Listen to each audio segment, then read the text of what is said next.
Hello everybody, and welcome to the newest indoor adventure in SCP, the Serpent's Plan, Part 6 of our Pulp Cthulhu adventure. Today is June 16th, 2022, and you are loved. That is a very important thing that we like to remind each and every single one of our viewers and listeners at the beginning of each and every single one of these games. If this is your first time joining us, you can go to youtube.com/indooradventures to check up on all of the VODs of each of the games that we have played up until this point, or you can go towards anywhere audio casts are being made available for free. You can find us there under the same moniker. And speaking of things that are being made available for free, if you go to patreon.com/indooradventures, you can check up on our after show called Nights in the Courtyard, where we answer questions not only from each other, but also from the community. Now, you're probably thinking, but Indoor, didn't you just say that all of this content was being made available for free? Don't you have to pay for Patreon?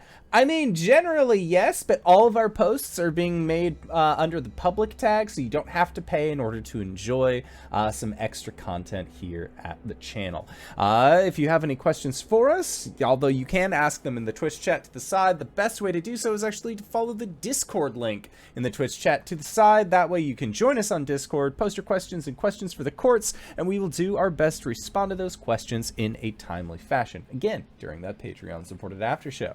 But let's say you already support us on Patreon. Let's say you already support us on YouTube and Twitch and Twitter and all of those other wonderful places, and you're trying to think to yourself, where can I go to help support this fantastic show even more? Guess what, Acorns? I got your back, quite literally, in fact, because if you go to indooradventure.redbubble.com, we got t-shirts, we got posters, we got mugs, we got crop tops, throw pillows, shower curtains, aprons, clocks, journals, stickers, and we even have face masks. That's right, we have face masks with the symbol of Tiamat upon them, designed by our very own Cyberwolf 1201, where all of the proceeds of our merch currently goes to help support Doctors Without Borders. So if you would like to help support a good cause, or possibly help support the show, you can again go to indooradventure.redbubble.com. But that is it for my opening spiel. So, hey PB, who you playing today?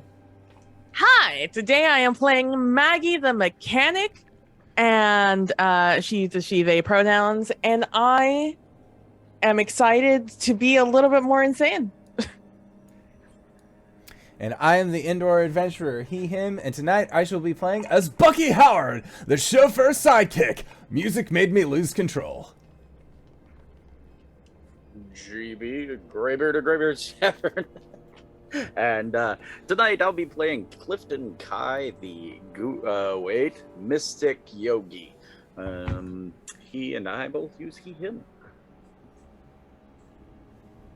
Everybody, I'm Wings, also known as Danae Keener. I'm going to be playing she, her. I'm going to be playing as Revna, she, her, and she is a two-fisted tribe member. And I am Mediaflare. I am going to be operating as your keeper or game master. We are in the middle of an investigation. So we will do a brief recap of what has been going on, and we'll get right back to work, put the characters back on the clock, and see who can make it out alive. All right.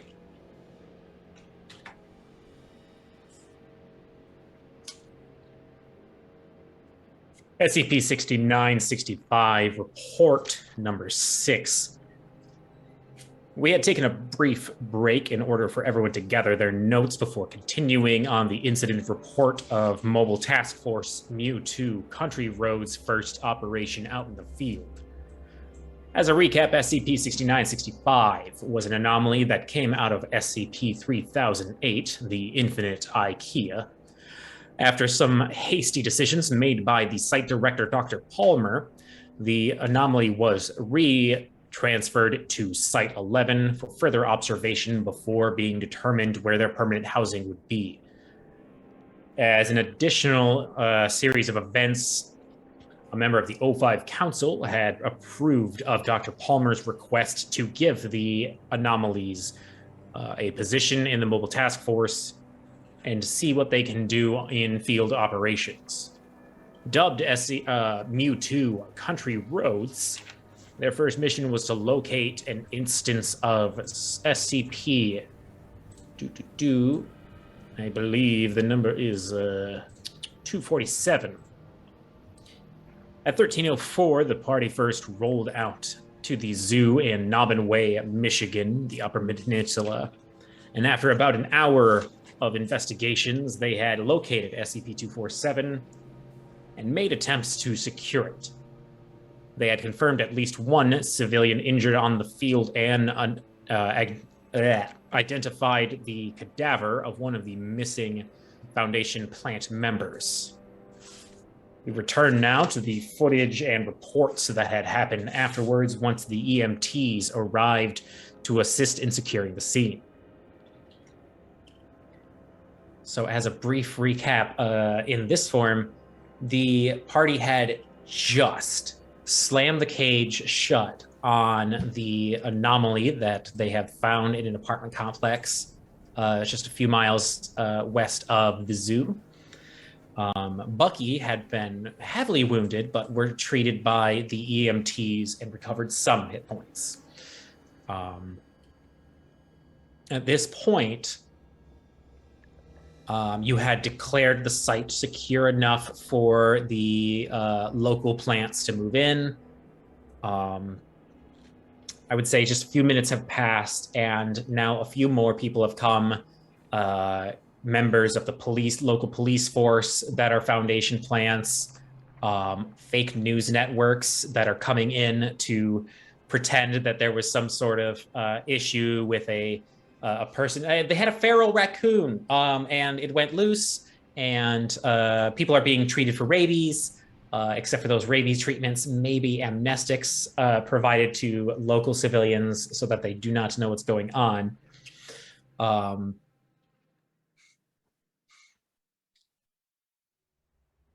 Weird. What is... I gotta figure out how to walk right back into it. The party's mission is to secure any anomalies related to the incident, investigate what is going on with the incident, and then write a recommended containment report to the Foundation as they transport any acquired or neutralized anomalies back to the site. We have just caged one of them, and we're kind of still in like the aftermath of a burning building kind of deal. Let's start with what is everyone doing now that other members of the Foundation have arrived to help secure the area and put on a bunch of facades for onlookers? Bucky is he's getting treated for the injuries that he got by, I'm assuming, doctors that know of the SCP things.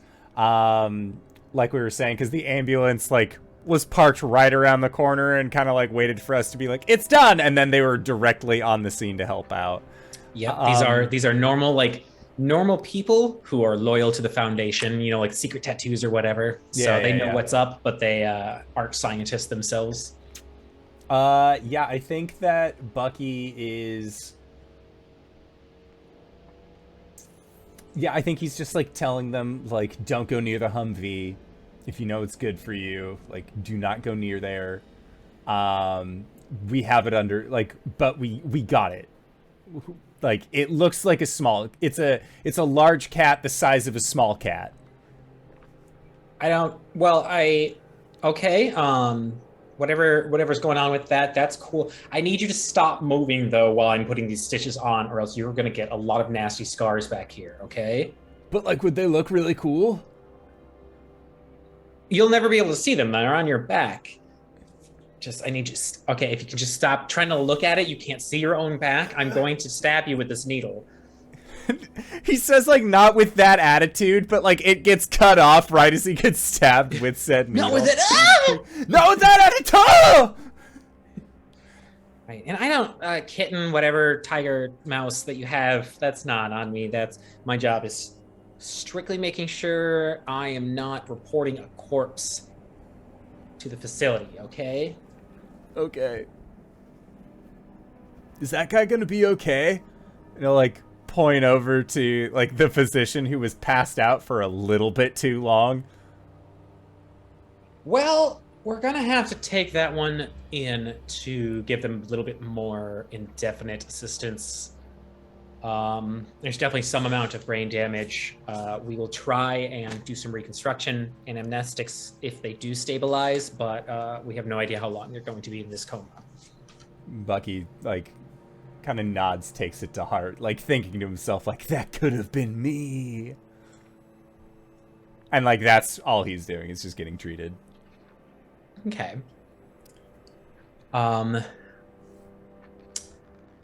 So Klifton, you're the one who called it in. We're gonna assume a person in a police uniform will come up to you because they see the sat phone in your hand. Okay. How's it going? I'm Officer Kendricks, Foundation Plant 3417. Can you help explain to me what's going on so I can help secure things? The anomaly has been apprehended, and we would appreciate if, we could keep individuals away from it. And now that it's secured, we'll be taking it back to 11. What anomaly? Where? It's in a cage in the back of our vehicle. Okay. Which vehicle is yours? The Humvee. Then he points. He is trying to keep them away because of the cute kitten euphoria that occurs, and he's afraid someone will be like, "Oh, kitty, kitty," and try to open the cage. And as soon as he can, he's going to try to find something to tie, like wrap wire around the latch so it won't open or whatever. Revna's gonna guard the vehicle. She'll just stand right in front of it and look tough. Okay. All right. Both of you give me, let me see here. Gotta always look at this character sheet here. Give me a psychoanalysis and Cthulhu mythos check. Right. Psychoanalysis. Both of us. Yep. Aye. Because Revna is guarding the thing the police officer is approaching, and Klifton is showing them it. Totes crushed it. That last slot, whatever that is. Nice, extreme success. Yes. Yeah, no, failed that psychoanalysis. Oh, and occult. Not occult, Cthulhu mythos. Oh, I mythos. Succeeded the Cthulhu mythos. Good, because I failed that one. Go team opposites. Woo! Nice. Okay, so Revna did mythos and Klifton did psychoanalysis. Yes. Okay. So you both notice something with a little bit of a differing perspective. And that is, as people arrive to the scene, they're all very serious. Like, all right, we're here. We got to secure the area. All right, we're going to set up barriers. Do we need, do we need guns or tasers, blah, blah, blah. But as soon as they get, which you would approximate at 50 meters, that's a little over half of a football field for Americans. From your Humvee, they drastically shift personality a bit. Klifton, you notice that these people immediately drop tensions. Like the officer who walked up to you, hand on hip, like the scared police officers do, and they're like, "I'm here to help, if I'm here to secure." What? Okay, there's an anomaly. Sure, whatever. Yeah, I guess if that's what you say. And very disbelieving suddenly as they walk up to this thing. And Revna, you noticed what looked like someone who at least puts on the guise of a trained soldier approaching. And as soon as Klifton gestures towards the vehicle, you notice that something's kind of replaced in their perception. Something about being within 50 meters of this cat is forcing them to see things or react to things differently. And as Klifton shows them the cage, the officer looks in. Okay, so you brought your cat to work, okay? Hi, little buddy. Where is the anomaly then? anomaly? Go ahead, Revna. You said something? Yeah, what anomaly? Well, we were told to come help secure the scene, and then you're just a fluffy little fat thing, aren't you? And they keep like poking at the cage a little bit. And yeah, Klifton will, just very gently put his hand on theirs and be like, yes, the anomaly seems to have an effect on people at a range of 50 meters. We'll be removing the anomaly now, to 100 yards away. So But what anomaly? You still haven't shown me anything but this little heckin' chonker sitting in here in this little cage here. It is that heckin' chonker, and I'm looking at Revna like, step in front of him. Something. Yeah, she'll move between him and the vehicle. Whoa, hey, okay. There's no need to do any aggressive body language or anything. I'm just looking at your pet. What aggression? Just sad. I'm just confused. Why do you have, like, I don't know. It doesn't look happy in the cage. How about we let your pet out, and then I'll help you find the anomaly. We do not have a leash. We would like to keep the pet in the cage. It is safer that way. Okay. Are you trying to fast talk your way past this cop or intimidate the cop?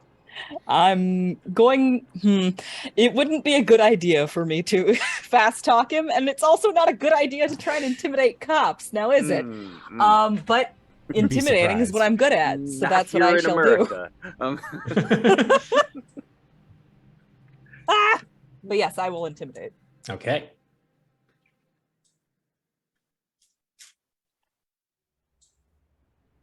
Oh, baby. That's a critical success. Fantastic. Extreme success. So the cop, already nervous because they exist, it like takes a step back. Okay. I'm not trying to cause any concerns or anything. I love my kitty. If anything happened to it, it would not be good.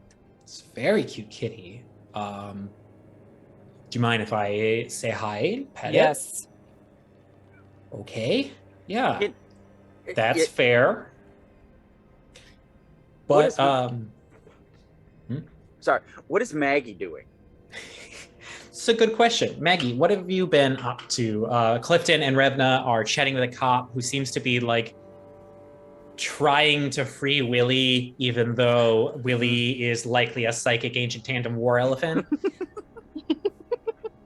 I have been just checking the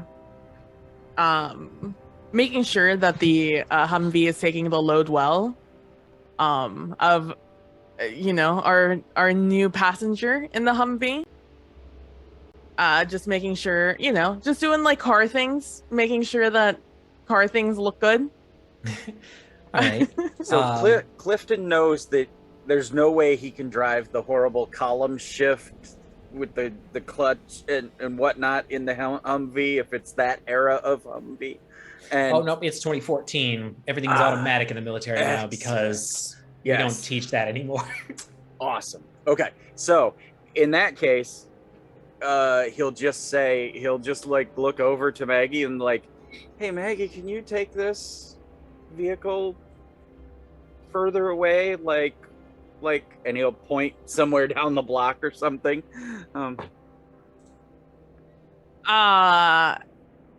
Sure, I guess. Okay. Revna will go with you, and I'll continue to talk to the police officer. This nice officer, Klifton will say. Okay, yeah, nice officer. All right, let's go.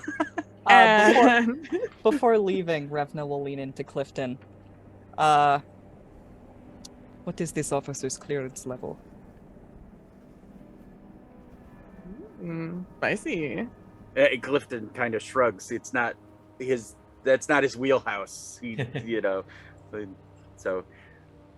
If he is not with us, then do not speak to him further. And she'll get in the car. And he'll graciously give a little bow. And I'll Okay. just drive, I guess, the Humvee into a secluded alley, I guess. Into a secluded alley. Okay. Somewhere just like that's not near a lot of people.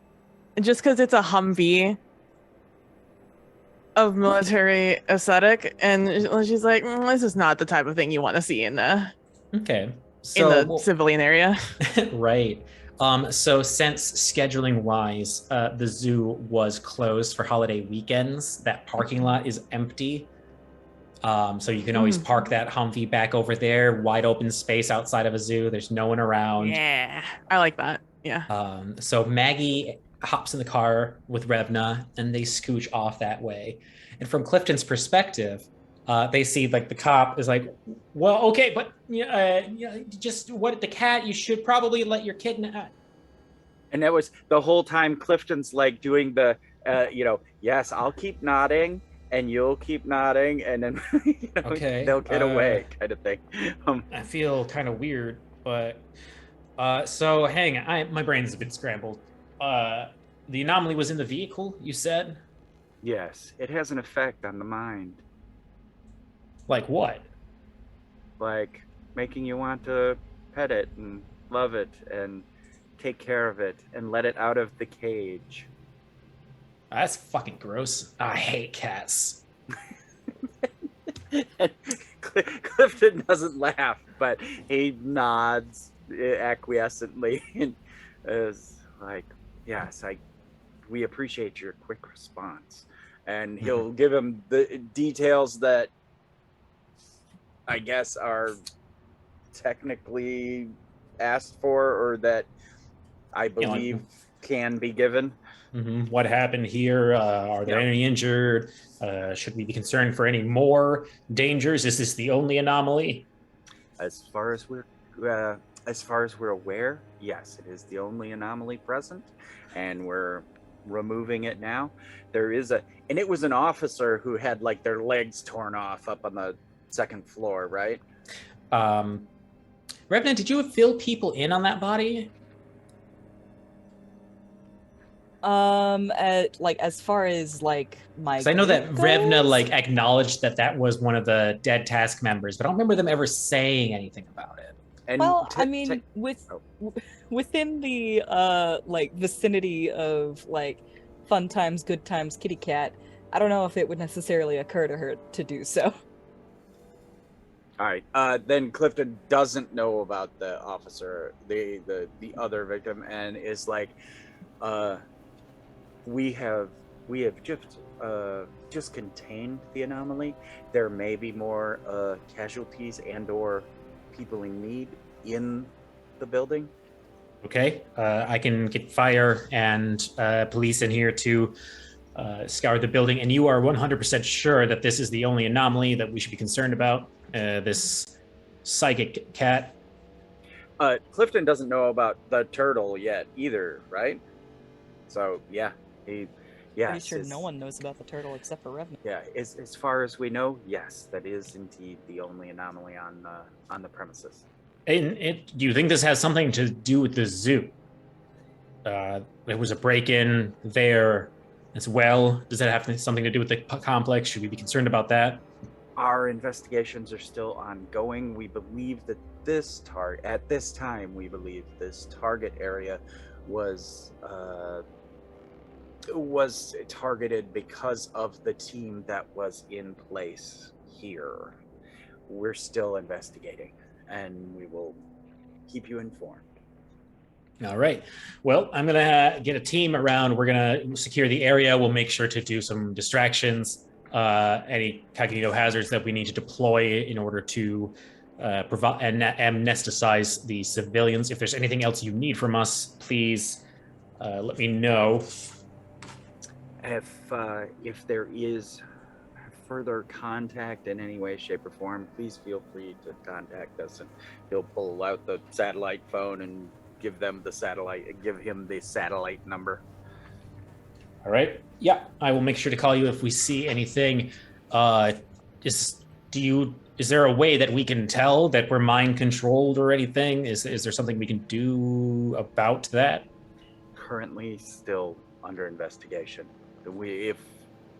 If we come up with something, of course we'll let you know immediately. All right. Well, then I'll do my best to stay out of your hair while you do your side of things, and we'll do our best on ours. Appreciate it, officer. Thank you. Mm-hmm. At the same time, that's happening. Bucky has been with the EMT, who has been stitching them up, and they're just about done now, and they're putting some gauze pad on you. Because, well, hey, good job on catching whatever you were sent here to catch. Thanks. It's it's kind of our first time being out on the field, but I think we did a pretty bang up job on it. Yeah, I mean, you sure put that thing in a cage? Yeah. No, I'm spend kind its of the rest leader of its around life here. in a cave. You said you're what now? I'm leader? kind of the leader of Mewtwo Country Roads. That's cool. So you're the one who's sentencing these anomalies to their confinement, then? I mean, well, it's better to make sure that they're off the streets. You don't want them causing harm. Look at the other guy. He was passed out for a long time, and that was because the cat. What happened to me? That was because the cat as well. It's fair. That does seem very scary. They don't put just anybody on cat protection duty, let me tell you. Mm-hmm. Yeah. It's weird, though, that, that you all are able to just get off the facility like that. That's interesting. That's cool. It's probably the most leash that I've seen anyone get. Well, I don't want to say that we were Dr. Palmer's favorites, but we were Dr. Palmer's favorites. Yeah. Yeah, she is pretty fun. Well, I'm just about done here with this. I would recommend not to do any heavy exertion or anything. Don't twist and turn. Try not to fight. Your cat thing. Make sure to... Oh, if you could do us a favor and just hold on to this. This will probably be more helpful for you next time around, right? And they just offer you this little stone. It looks like someone drew a compass on a rock, essentially. Okay. Just hand it to you. They also grab a spare IFAK, which is an individual first aid kit, and hand it to you. I'd recommend next time you go out on a mission, bring some sort of aid. We will always be here for you when you need assistance. But I mean, if we got here 20 minutes late, this could have been a lot nastier of a scratch. Oh yeah, no, it could have gotten infected or something. It's true, yeah. Or I don't know. It could have gotten away. That would have sucked. For nobody. Yeah, and Bucky's just okay, and looking at this rock that has a compass drawn on it, I don't understand its significance, but maybe I will one day. I will ask Klifton. All right. Maggie and Revna drove away and are parked in the parking lot outside of the zoo. Besides janitorial staff and some security guards that might be inside the zoo, this place is completely dead. And it's just the two of you in the Humvee, and in the back you hear the disgruntled sounds of a cat, a stray cat caught in a cage. Just...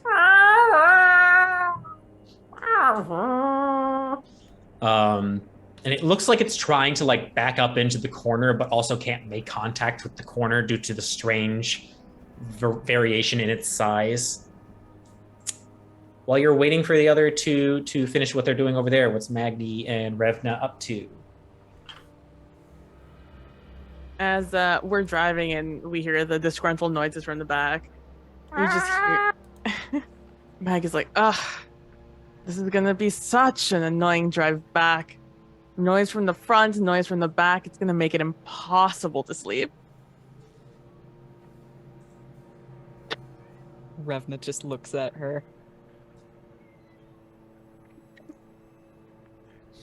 I'm like, wild ride, huh? Just on some invisible cat? Oh, I thought you were talking of the vehicle.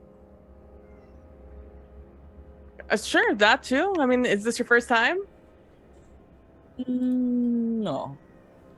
Once or twice before. I have piloted a forklift. It is much slower than these. It's a little different, for sure. Handling it good? Better? She just kind of grimaces a little.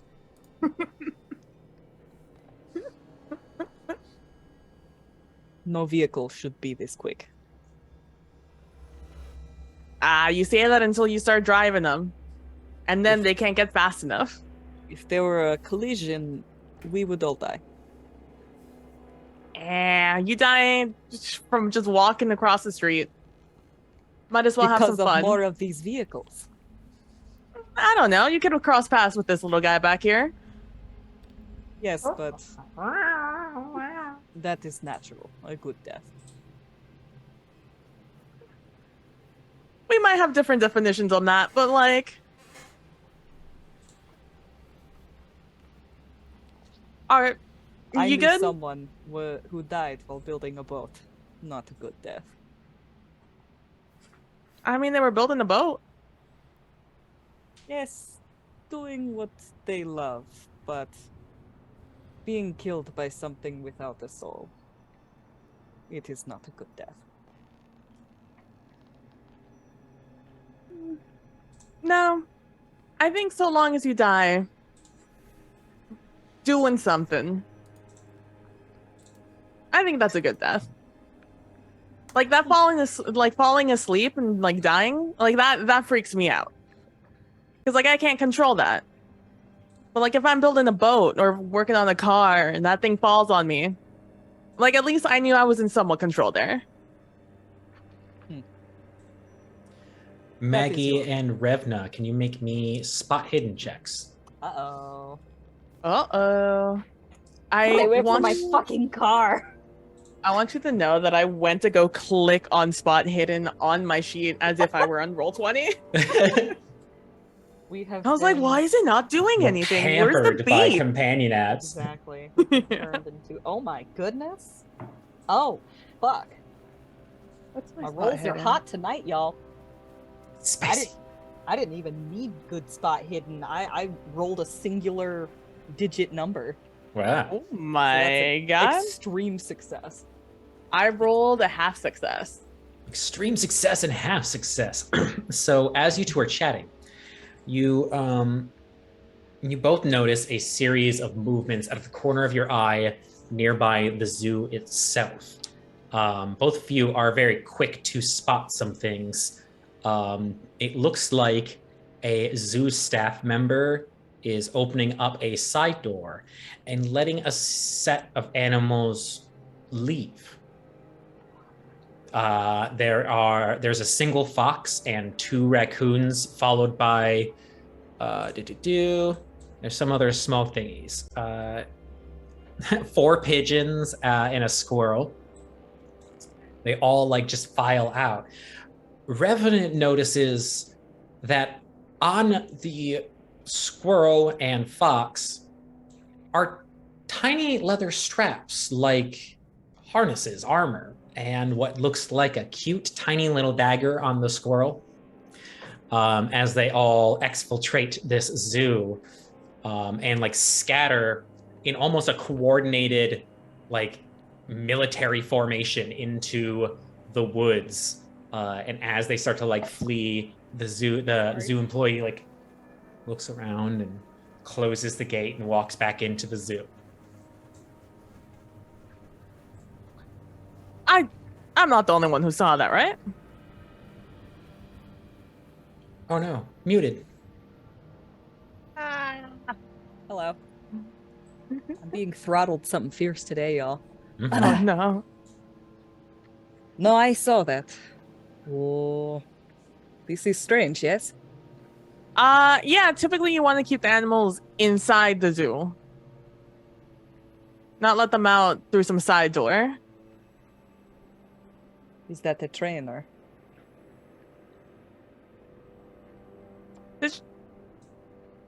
She was in like a zoo uniform, right? Or they were in a zoo uniform. Yep, they look like they were wearing like the animal handler, just like jumpsuit kind of deal. Yeah, at least they're dressed like one.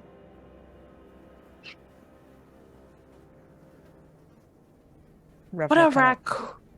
But like, I mean, I'm not from here. Or this universe, I guess, technically.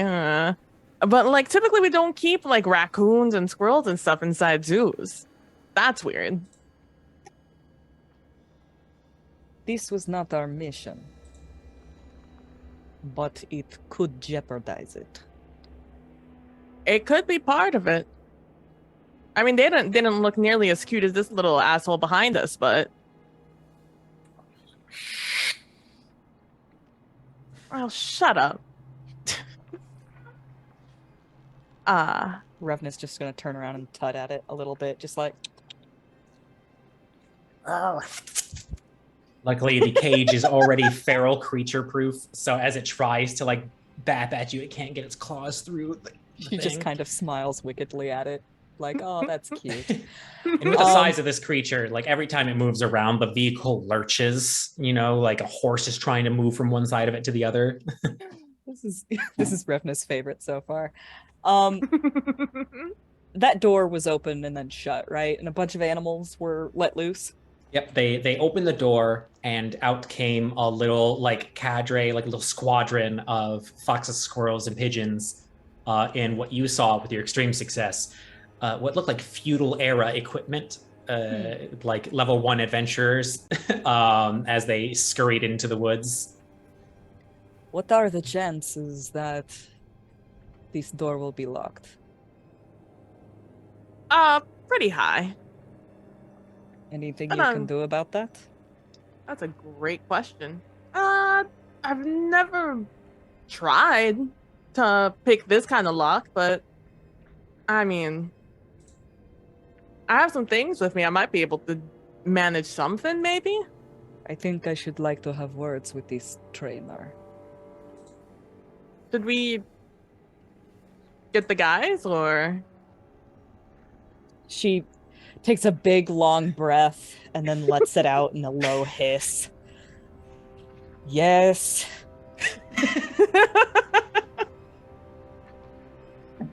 Are we in range for them? We had radios, right? Yep, Is that you have, the only communication headsets. They communicate over like a couple of mile range, so you are still able to hear each other if you need to. I'll tap in and I'll be like, "Hey, Klifton, Bucky, y'all there?" Yes. Yeah, I'm here. So we just saw some suspicious activity over here at the zoo, and we want to go investigate it, but we would prefer to have you guys with us also, instead of leaving y'all back there. All right. Wait, you guys left us? We'll wrap things up and join you. Yes, but I'll explain. And the mic is still open, and I'll explain to you, Bucky. It'll be a minute, and then it's like I'm moving seconds by the med before tent. yeah, before he realizes that he's still broadcasting, and then he'll click it off. All right, I'll meet you at the end of the block in 5 minutes. Okay. And then I'm like, well, let's go pick him up and then we'll come back. Faster than walking, especially in Bucky's condition, I guess. Revna grimaces but nods. All right. So then, after a few minutes, PB pulls up to a street corner and picks up Klifton and Bucky. At this point, there's like I mentioned earlier, like the fake journalists, the cops and EMTs, fire department, all that. They're securing the area, interviewing like the local civilians, and they have emails listed for you so that they can send you these interviews as well of any witnesses. And they are providing Class A amnestics to anyone who may have saw or heard anything, in order to just make it sound like someone just actually had a feral animal. So you are free to leave the scene. You get scooped up by the team, and you drive back over. You're not allowed to have pet raccoons. Rabies Violation of shots the for apartment everybody. code. Yeah. Just wait till the homeowners association hears about this one. And as And you yes. drive back to the zoo, I'll fill in Klifton and Bucky as to what Maggie saw.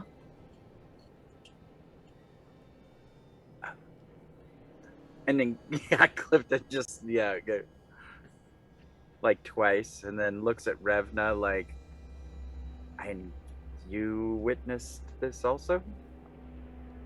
He nods. The creatures were outfitted for battle. They were outfitted for battle? And How the It's like fuck are your eyes so Wallflower. good? That book series about like all the tiny mice and stuff that fight each other. yeah, Clifton's trying not to laugh. You read? Book on tape. Oh, that makes more sense. There was an animated series that had Tim Curry in it.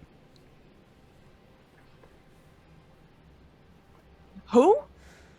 Do you not have Tim I Curry? hate Maggie's universe now. I was gonna say, you mean Kim Turry? Bucky looks more like hurt and injured than like suffering the attacks from like this weird tiger cat that Maggie doesn't know who Tim Curry is. Like he's like just distraught. So we are pulled back up out of the zoo. Like mentioned before, it is an empty. There's some sort of 4-day holiday going on, so the zoo is closed.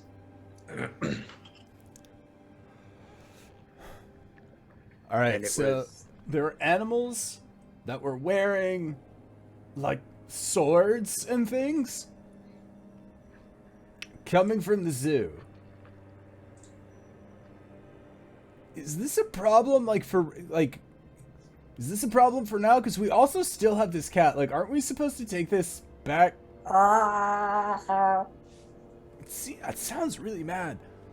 Because, like, if we take it back, then we could, like, find out more about it, you know, once my stitches heal up and I feel a little bit more up to doing this kind of thing. As a reminder, what were the objectives? Meet with the team. Your objectives were to locate the missing task force members, find and either secure or neutralize any anomalous objects, and then like investigate the events of the anomaly, like what caused the anomaly to appear, etc. Okay. It's like, I mean, we got different parts of the job. Like, we did step 1, step 2, we gotta get on to step 3. I gotta figure out what was happening. Why is this thing here? Why does it start attacking now? Well, I think I should like to talk to this trainer. That seems like a good place to start.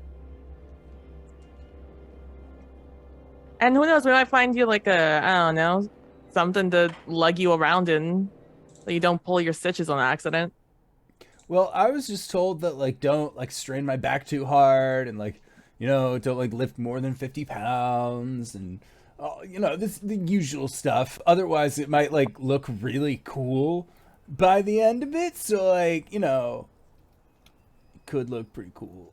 I've already turned off the Humvee and started, like, getting out.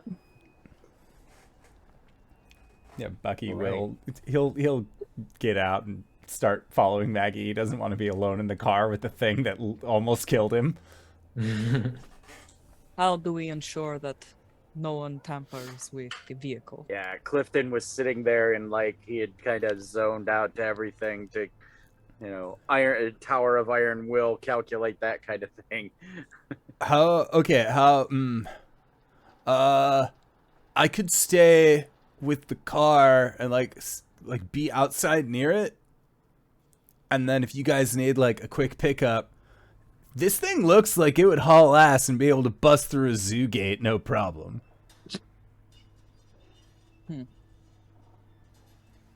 I like give it I examine the front of it. I'm like, look at the gates in the front of the Humvee. I'm like, yeah. Oh, I might absolutely wreck some stuff though. But try not to do that. That's such an annoying. Yeah. I'd need to stop somewhere. Last case scenario. Yeah. Worst case situation. Yeah. Revna will poke him in the chest and say, "Contact us if anyone approaches you." Okay. Yeah, I can do that. And don't fall asleep in here. Oh no, the doctor said that I shouldn't fall asleep for at least a couple hours after all this. That's fair enough. Cliff, all right. Is the cage locked?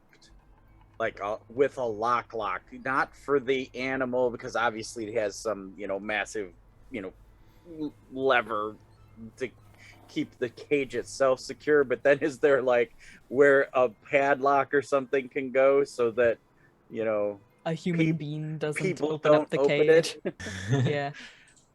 There was no acquisition of additional locks, but yeah, it does have animal locking mechanisms to keep it from getting out. And if I remember right, one of you was also just kind of wrapping random things around it to make it secure at the beginning. Yeah, I wrapped wire or whatever. Like a zip tie or some shit at one point. And so, all right. Klifton, we may have need of your honeyed words. Yes,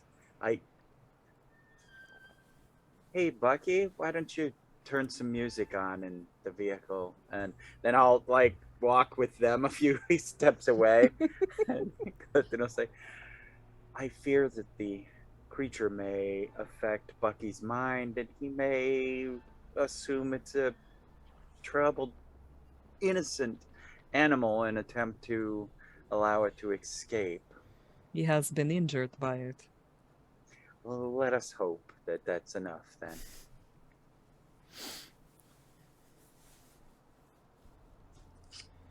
Revna Nice. kind of thinks on this for a second, and she'll walk back to Bucky. Bucky is giving the truck a wide berth, just wanting everyone to know he doesn't want to be anywhere fucking near this thing.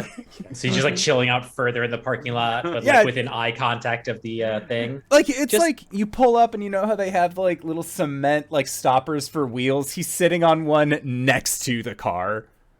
Gotcha. Just a firm hand on his shoulder. You know not to let the cat out, yes? It was our job to put it in that cage. I'm not gonna just let it out. Good answer. Pat him and then walk away. Okay, so Revna, Maggie, and Klifton are going to the zoo while Bucky is on guard with your acquired anomaly, correct? Yeah? What's the worst that could happen? So nervous. It's not like he's gonna get fucking got by a bunch of animals with swords. It's just a little squirrel comes up. I know. Hold on, I'm flipping a coin. I need to flip a coin. I'm too uncomfortable with the situation. All right, heads I'm saying, tails I'm going with them. Itty bitty tiny black paw print on a piece of paper, and in chicken scratches says, "We know." Oh, exactly. All right. As we're walking, I probably make it 10 paces. And I'm like, son of a fucking bitch. All right. Okay. You know what? You got Klifton. He's good at talking. We got you. You're good at everything else. I'll stay behind with Bucky and make sure he doesn't get into some shit or some shit doesn't happen to him.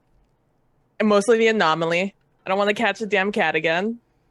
For the first time, Revna gives Maggie kind of a softer look. and she says, "Your sacrifice will be remembered." Thank you. Thank you. And Klifton will give her kind of a respectful bow and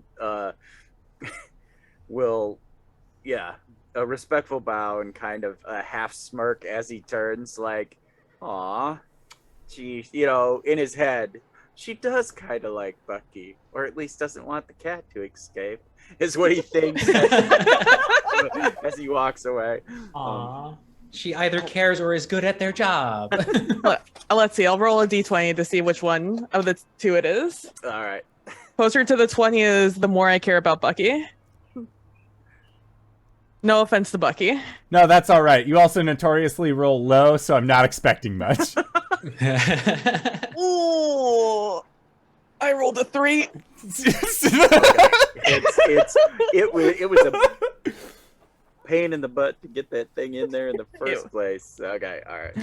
And I'm like, all right, buddy. We're splitting the party. We're sticking together on this one. I'm sure they got stuff to deal with this little vermin army. As we're walking away, I will radio back the detail about the Klifton would say yards. Yeah, so 50, it would appear to be about 50 yards or so of range over its mind affecting powers. And he does say it as a question. I radio back and I say, what are yards? Meters? Oh, then why didn't you just say that? Fucking, why are you measuring things in front lawns? That's weird. Nice. It's hard for me to switch to I function in meters. But So then, would Bucky and Maggie then chill by the car, or would you also go find a further away spot to chill? I think being relatively near the car would be where Bucky would want to be, just in case, especially if anybody came up and said hey, what are you doing? There's more of a reasonable explanation being near your car than your car's parked, you're farther away, they come up to investigate, and then you show up out of the bushes hey, that's my vehicle! What the fuck are you doing here after hours? It's plausible deniability. Okay. I'm going to be around the same position, but on the other side of the car, so I have visual on what Bucky wouldn't be able to see on his end, just so no one does any sneaky shit and tries to crawl in through our blind spot. All right. And I will just sit there. Ideally, I'll try to look for some shade, but if there's none, I'll just, suck it up. Well, this is the UP, so there are plenty of coniferous trees to hang out with. Isn't it also the middle of the night? At this point, yeah, it's 8 p.m. by now. So it's that grayish twilight. The sunlight is gone, but there's still that solar saturation in the sky, providing some illumination. Oh, well then, yeah, I'll probably be a little closer to the car then, as I know that the sun's going down. But yeah, I'll still same idea though. Just keeping an eye on the blind spots Bucky can't see. All right. So then we approach the zoo proper with Revna and Klifton.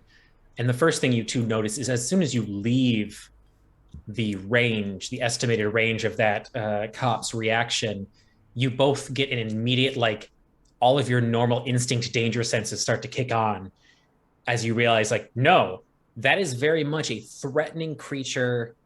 Animal instincts or not, it was obviously dangerous. You can even turn and look towards the vehicle. It's still a tiny kitten, but as soon as you are out of that range, your body no longer feels that it is a safe thing. You now can appropriately assess it. I think Revna's hand will go out to stop Klifton. She'll turn around and sort of look at the vehicle, and then she'll turn to Klifton and say, "How far are we?"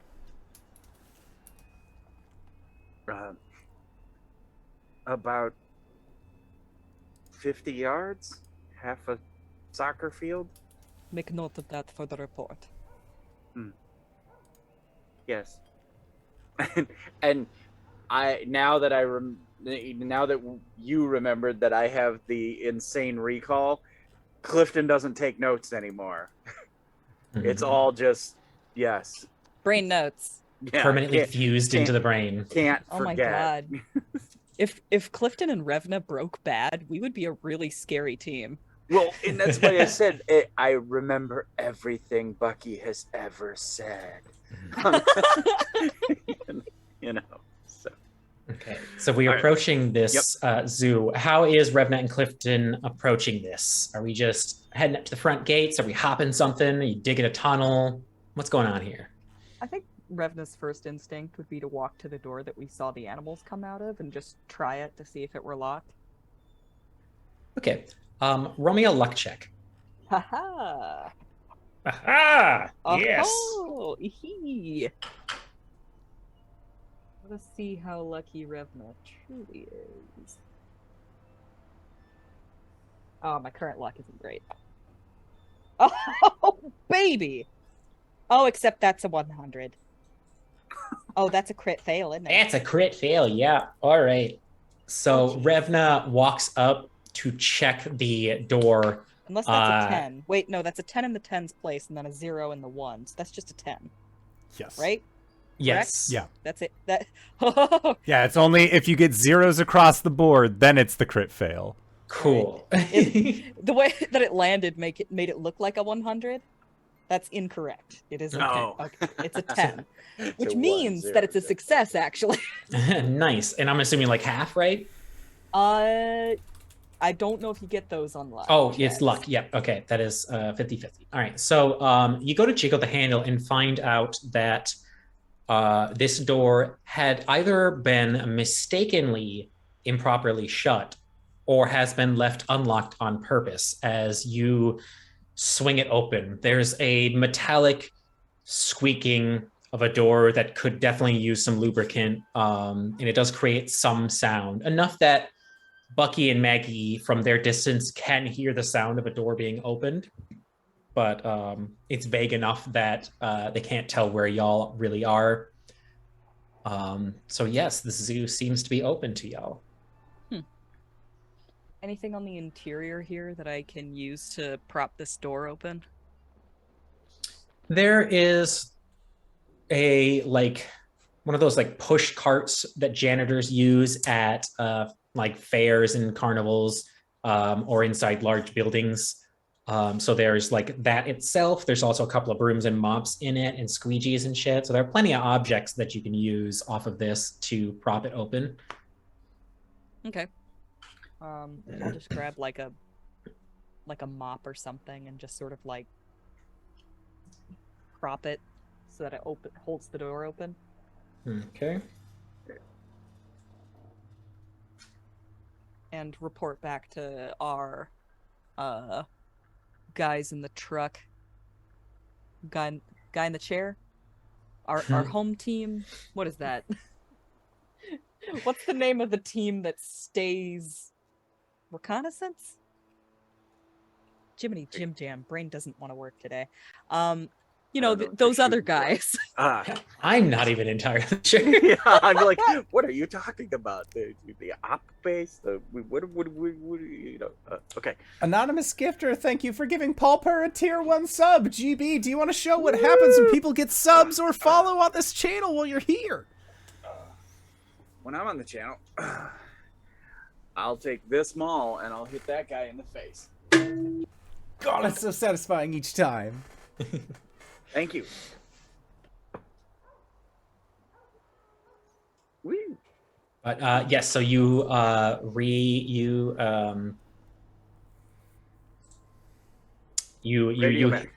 back to your OP that you have entered the building or the site.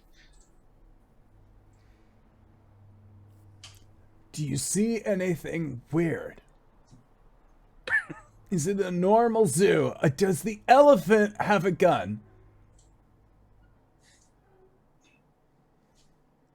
Bucky, please, yes, we'll report to you with any pertinent details. unless you hear screaming or shooting, let's play submarine, and we'll try to be quiet, and we'll see if you can win this time. And the response that you get back is whispered, okay.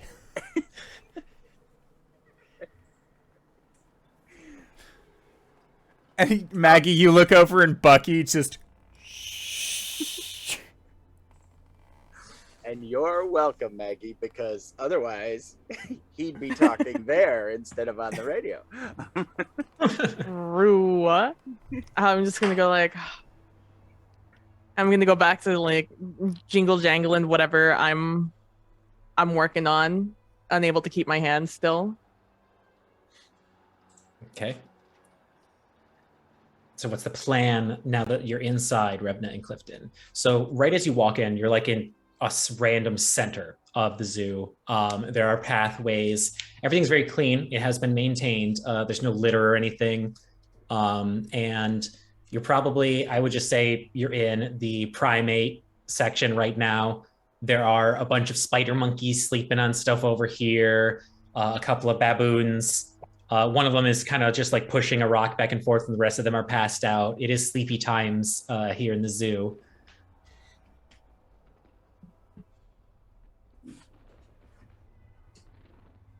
Yeah, and Klifton is not an investigator. This is a problem. He needs to learn that. So he's kind of looking at Revna like, what now? It was not long ago that we saw them. They can't have gotten far. And you can identify them if we do spot them again? Yeah. Okay, then, yeah, Klifton is just sort of, one with the universe, kind of like he's almost just touring the zoo. So then you're trying to find the zookeeper that you had seen? Mm-hmm. Okay. Go ahead and give me a spot hidden and listen, both of you, if you would like to do some scouting around. Holy shit. I told you that my dice were hot tonight. I can't wait for you to start crit failing on like the combat checks. I know, right? I got a 3 on my spot hidden. Extreme. I got a mere 99. Oh no. Yeah. And my listen was a half success. Okay, so we got a crit fail on look for Klifton. And an almost crit fail on listen. He is obviously enjoying the zoo. He's just, like I said, he's like reaching out and feeling, the auras of the animals and whatnot. And he's having a peaceful stroll, obviously, because I got a 93. So yeah, Klifton's distracted by the conscious baboon that is moving the rock back and forth. And like the baboon like turns and maintains eye contact with Klifton, and they get like stuck in a weird staring contest. And while they are in this staring contest, Revna hears the sound of someone moving nearby, and you very quickly turn and see perfectly moving into the what looks like a reptile and mollusk house kind of deal. The employee that you had seen earlier, who's moving with a comfortable pace. They're not trying to be sneaky at all. They don't seem to be worried that if anyone's watching them. They just casually, like they're spinning like keys on a finger, and walk into the reptile house. She'll bap Klifton maybe a little bit too hard and point at the house and start walking towards it. At this point, the monkey's like up on the cage looking at Klifton. Klifton is like, I know, my brother, you do have a soul, is what he's thinking. All right, yeah, bap. Or a different character. It's all like, Klifton, you can go in there if you want. You can just live there with these guys. All right, so you get Klifton's attention. Yeah, I bap him and I just start walking for that building. I'm gonna be. I'm not like approaching aggressively, but I am also Revna, so I'm moving with purpose. Stealthy question mark or just kind of walking? I'm walking. Just I'm not- walking here. Yeah, Alright. I'm walking here. I'm not trying to be stealthy. Cool. So Revna and Klifton follow the hang on, okay. Or Klifton follows Revna as they walk with purpose towards the reptile and mollusk house. And as you walk in, you hear, like, even without a need for a listen check, you hear the sounds of two people talking in loud, hushed voices.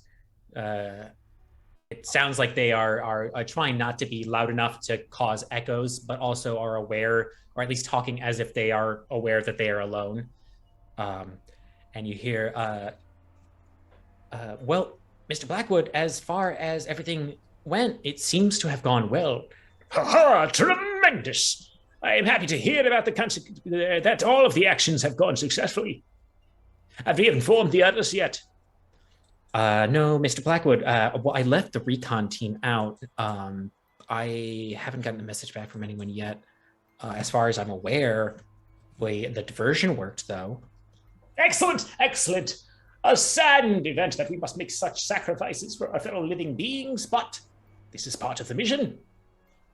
And as you two round the corner, you see the zoo employee is leaned in, talking to what looks like a slug in the mollusk section of this mollusk and reptile place.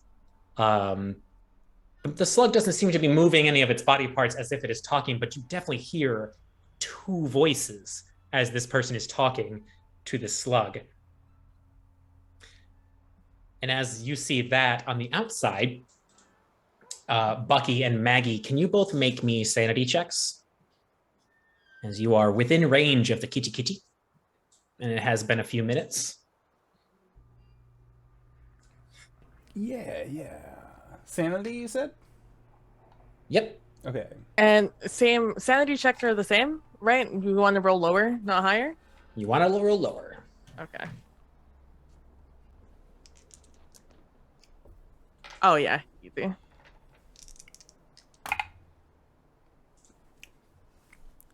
Perfectly fine from Bucky as far as a sanity check goes. That is a half success. Okay. Are there like successes on this one? Because I got a 1. I rolled 1. Fantastic. So both of you feel the pulling sensation in your mind, trying to convince you that you've made some sort of mistake. This is just a cute little stray kitten.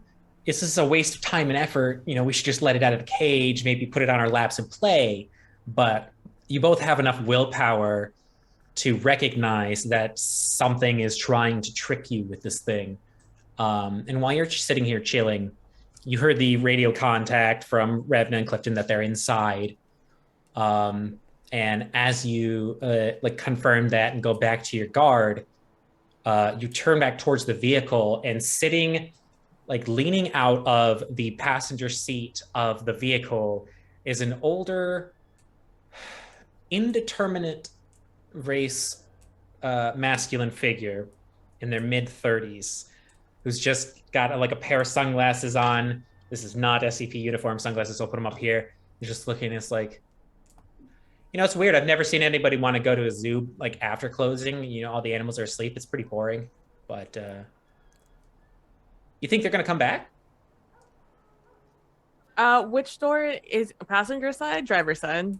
Passenger side. There is a third person now sitting here with y'all, who was not there beforehand. You both were on guard. Are they in our car? Yeah. They're in the Humvee, Yeah, in the our car. passenger seat, sunglasses on, just chilling. And that's where we're going to go on break. Excellent. So we're going to try and be back in 5 to 10 minutes. Don't go no place unless it's to grab a food, grab a drink, grab a friend, or possibly go to indooradventure.redbubble.com, pick yourself up something nice, or, hey, guess what? join us on the Discord if you got questions like, who the fuck is this schmo? Which will probably get answered when we come back. But if it don't, best place to ask it. Questions for the court. So we'll see you guys shortly. All right, everybody. See you soon. And we're back. Hello, everybody. We have returned. You can tell that I am excited and super down to clown with this stranger that's in my car. Media, take us away. All right. So before we even move forward with either of these parties and what they have just witnessed, I need everybody to roll sanity checks as you have met new anomalies. Or rather, encountered them for the first time. And we can't spend luck points on sanity, right? Unless you're me. And we can't push it? Let me double check on pushing. Okay. I'm curious because I failed by 3 points, and it's like, oh, so close. Okay, can you push a sanity roll?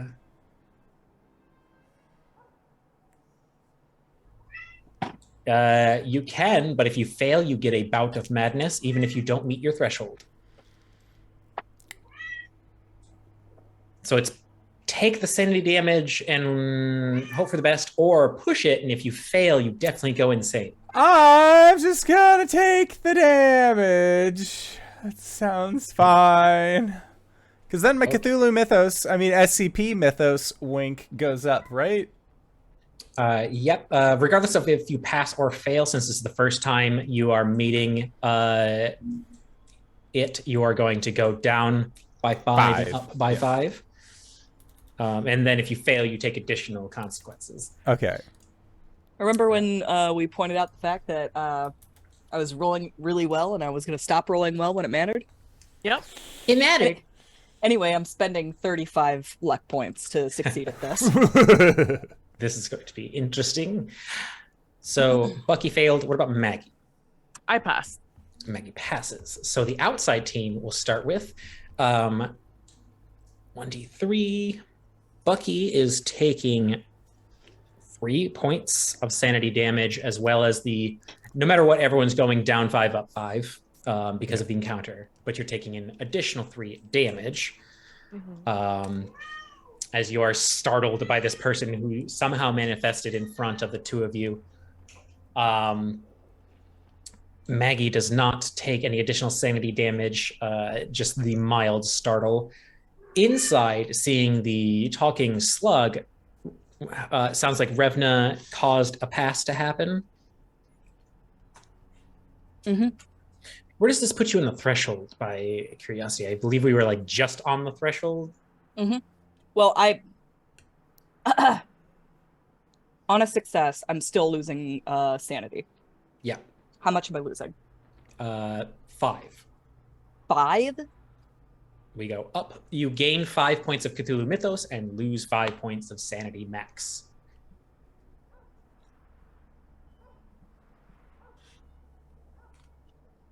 So going up in Cthulhu Mythos by 5.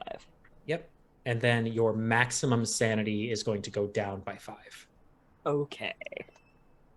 Just so that everyone knows, unless your maximum, you're already at full, you're not taking psychic damage, but your max is going down. Gotcha. Okay. So what if our max now is, over that? Do we need to bring it back?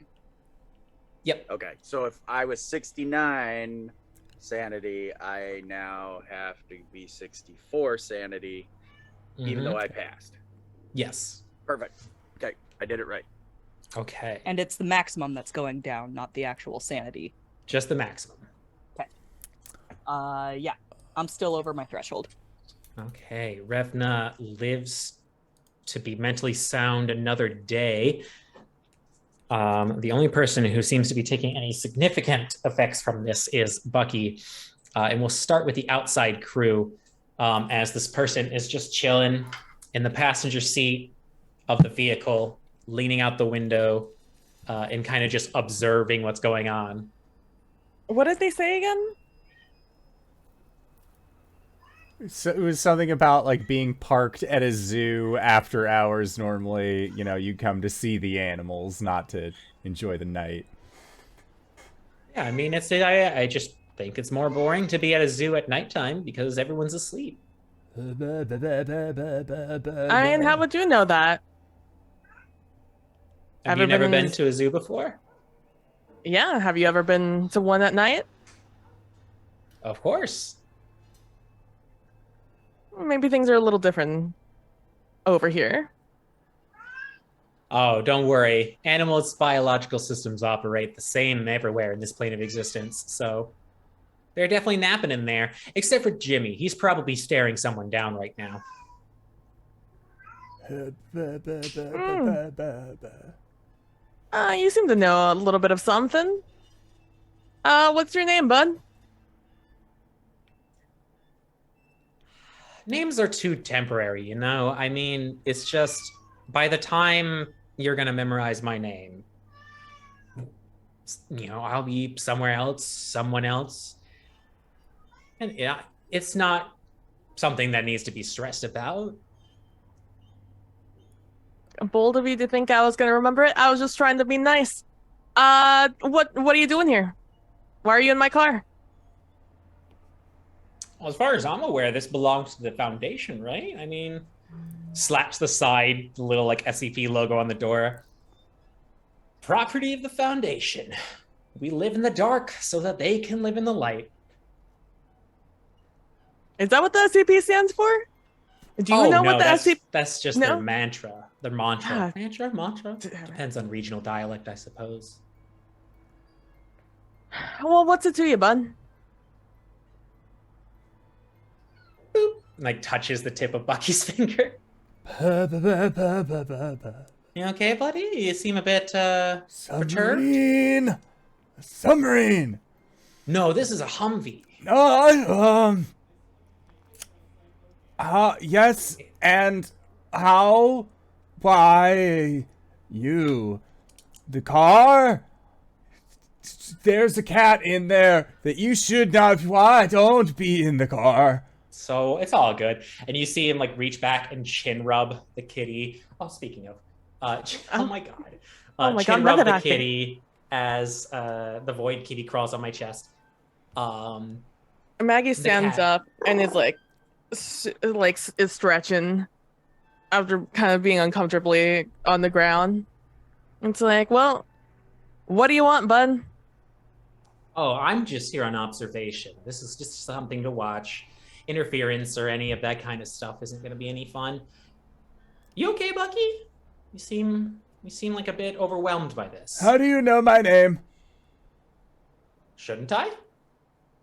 No, you shouldn't. I did not introduce myself to you. Oh, I must have things out of line. I apologize. Tell me your name. Yours first. If you're out of line. Well, I mean, most people at the facility call me God, but I feel that's kind of, not facetious, arrogant, I suppose the word is. I'm just me. You're all God? right, me. What you doing? It's not God. He's just some God random was a woman. asshole. We won't negate that one. Gender is just a construct anyway, so. Are you Dr. Palmer? Oh no, she passed away recently. Did they not tell What? you? Oh, I'm sorry to hear that. Yes. Stop listening to this guy, Bucky. We don't know who this person is. They know They're my just name. in our. Well, I'm me. Yeah, but you look like a Bucky. Like it's written all over your face. That's maybe as the you say truest that, thing. suddenly Maggie, now standing outside of the vehicle, like as you blink, they are no longer in the vehicle. They're now standing next to you with Bucky's face on. I disagree. I don't look like much of a Bucky. I fucking hate this place. Right. He's so handsome. Changes back to more of a neutral thing. Oh. Don't we all, though? This place, it's a stressful place. It's an oppressive place for people like us. Why are you working for the Anomaly? Or not the Anomaly, the Foundation. Am I God? He's like looking at his hands. I mean, didn't have much of an option. walked out of a building, had some guns with some schmucks on the other end pointing at us. And then we walked in, and they were like, sign this or die. And you know what? Kind of felt like living, so. And now here we are. That's fair. And so they got you now rounding up your own kind, and do they even let you above ground? I personally, they can't contain me, so I stop by once in a while to hang out, but...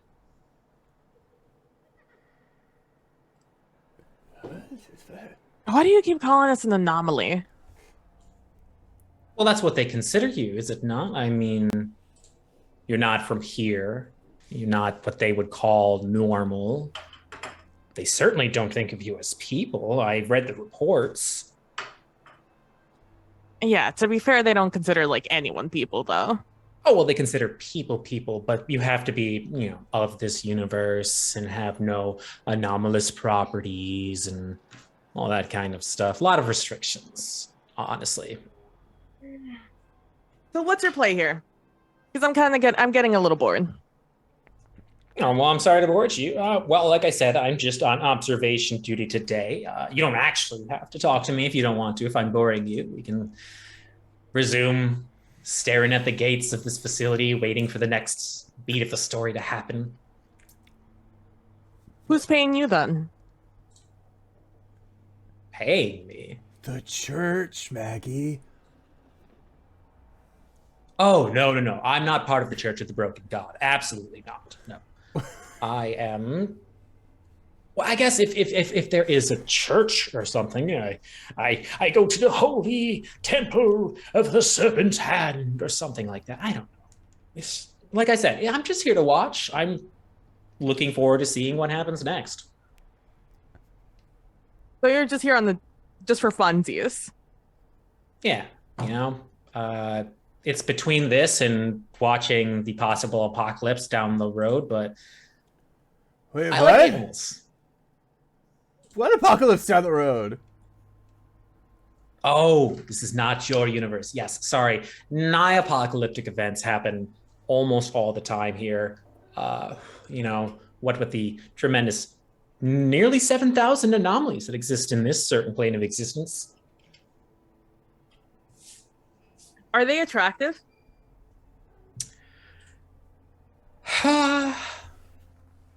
What is Maggie's sense of self-image? Does Maggie find them self-attractive? Yeah. Okay. Then you would find this person attractive. I don't like how we went from A to Z there, but like we'll continue on.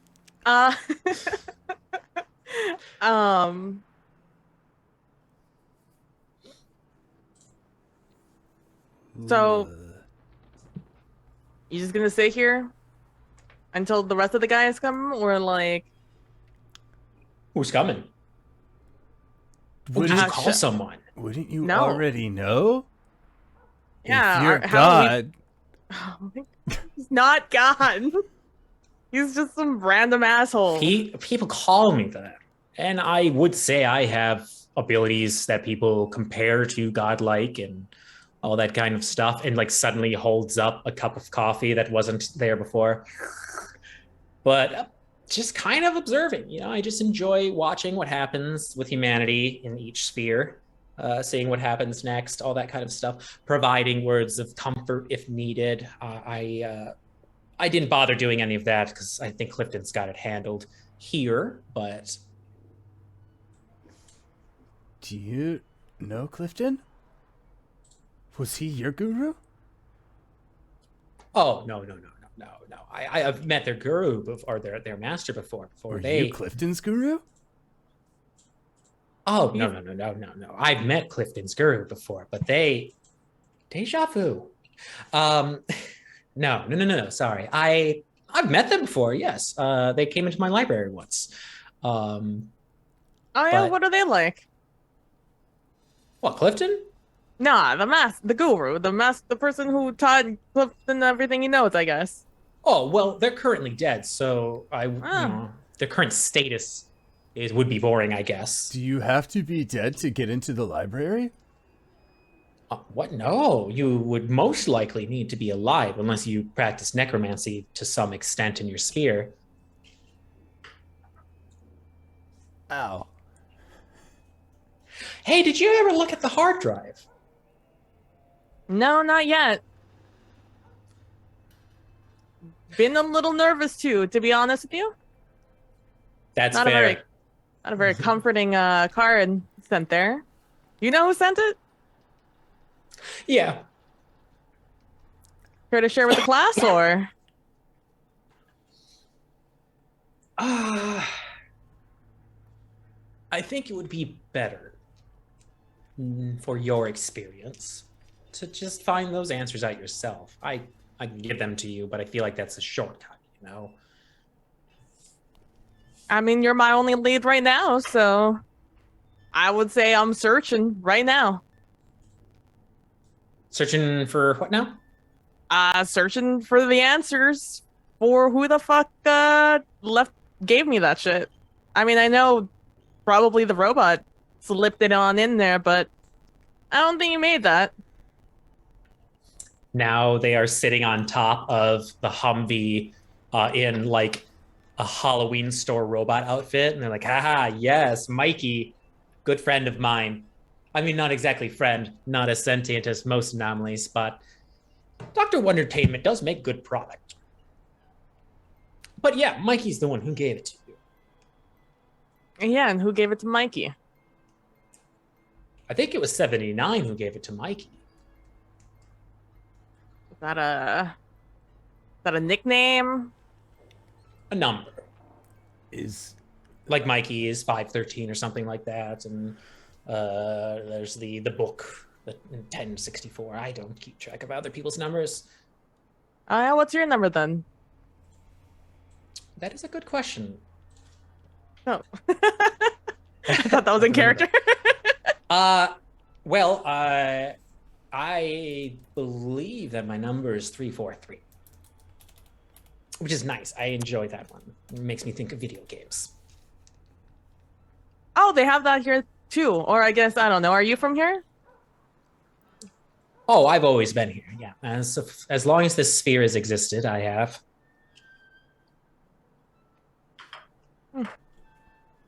Why'd they leave the door open?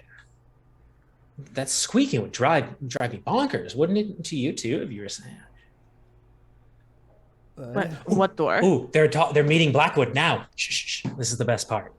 And they just kind of stare towards the zoo, like they're seeing something that y'all aren't. I hate this place. I hate this place. I hate this place. Meanwhile, on the inside, Revna and Klifton see a person talking to a slug.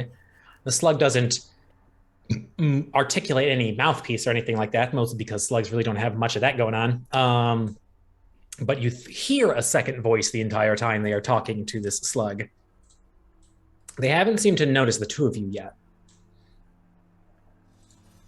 Slug in a terrarium. Yeah, it's a cute little terrarium. There's a few other like molluscoids like wandering around in this place, and then there is this it's a neon slug, like orange and greens on black, sitting on a rock in the middle. It's cute little like moth-like whiskers kind of twitching about. How big is it? Just like normal slug size? It's about 4.5 inches or 12 centimeters in length, it looks like. Gotcha.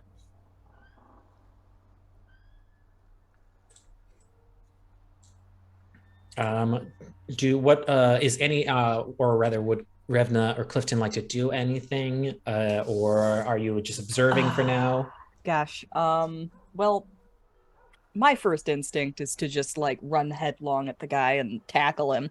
But like Revna is a fairly calculating person, so having not been noticed yet, maybe wait for a second and see what happens.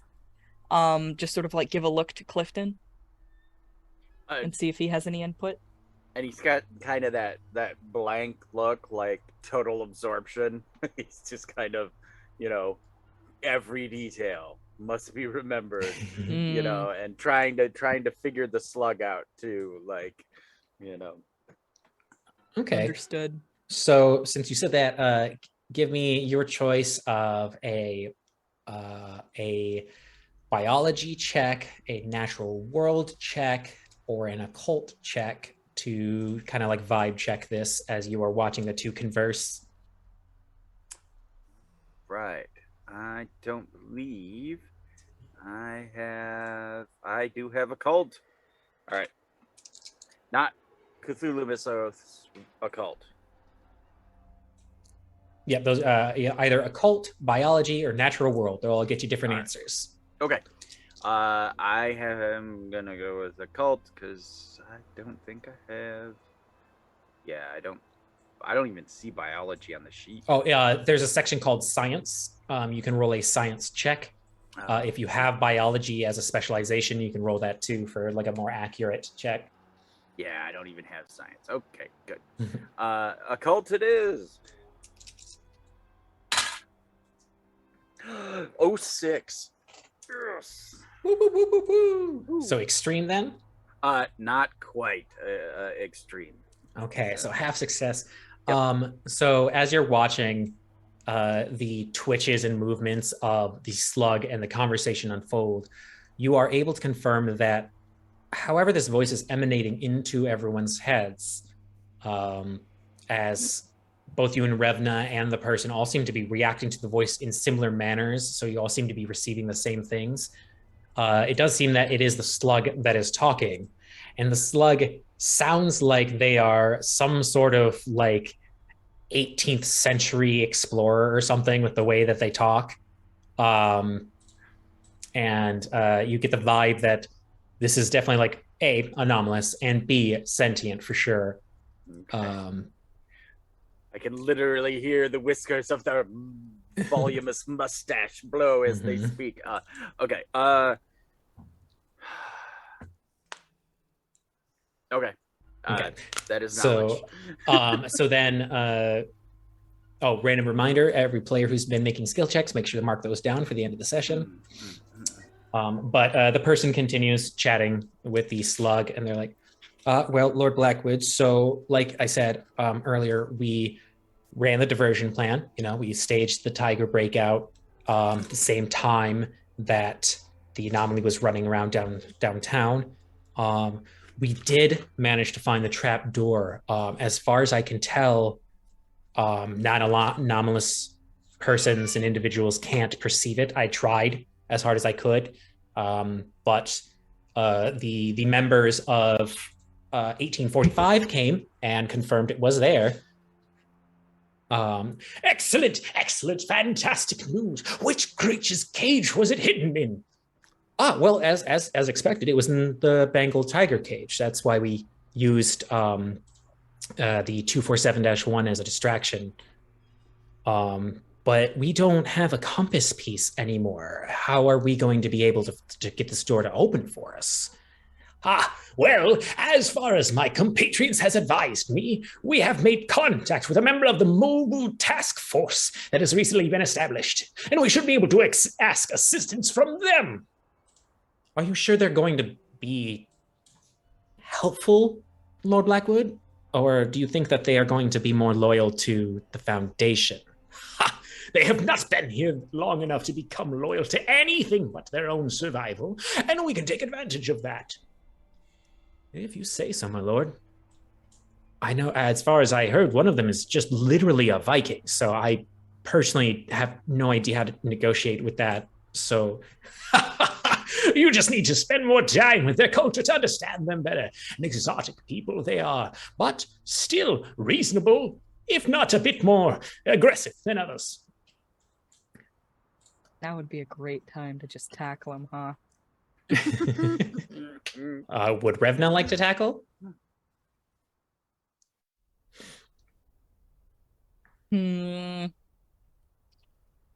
No, not with this current conversation going on. If Revna wasn't so smart, it would be exactly the moment to do it. But nope, she's just going to continue watching. All right. They proceed to converse for a while, and some details that are passed back and forth between the two of them is, as stated, it seems that the animal escape at the zoo was staged at the same time as another anomaly was allegedly let loose nearby as a distraction for these persons to look for some sort of, they mentioned a trap door that non-anomalous persons couldn't even observe. But they're missing their compass. Yeah, and they're missing their compass piece. Okay. They mentioned 1867 gave them assistance on locating it. They also mentioned that they refer to the, or sorry, 1867 is Lord Black, 1845 assisted them rather. And they refer to, well, His Royal Highness Eugenio II, by grace of God, King of Forest, Loaded Plains, Duke of the Grand Fur, and the undergrowth Count of the Swamp, Margrave of sent a dispatch team, and they, although they can identify the trapdoor, they can't enter it themselves without the compass piece. And also, I personally don't feel comfortable with asking them to explore the place if we even found a way in. That is true. I know that they seem very capable individuals, but their feudal behavior makes it a bit difficult to predict. Still a little uncivilized for me. Madam, sorry, there's a ghost cat climbing all over me.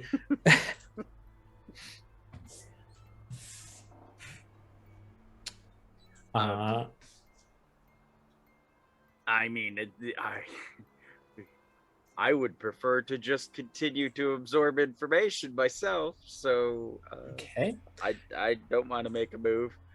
Both of you, can you make me a stealth check, as you have been listening in for a minute? Oh, for sure. Been lingering. Oh no, oh come on, dice.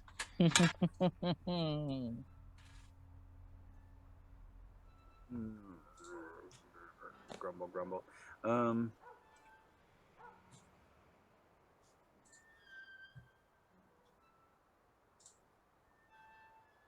How'd you do, Revna? Oh, it's a failure for me. Fudge. Yeah, then I won't spend the 13 luck points to make it. I'll fail. All right. So as you two are kind of like leaning around a corner, observing, both of you like slip a little and knock over like a couple of objects nearby, causing a clattering. And as the employee is,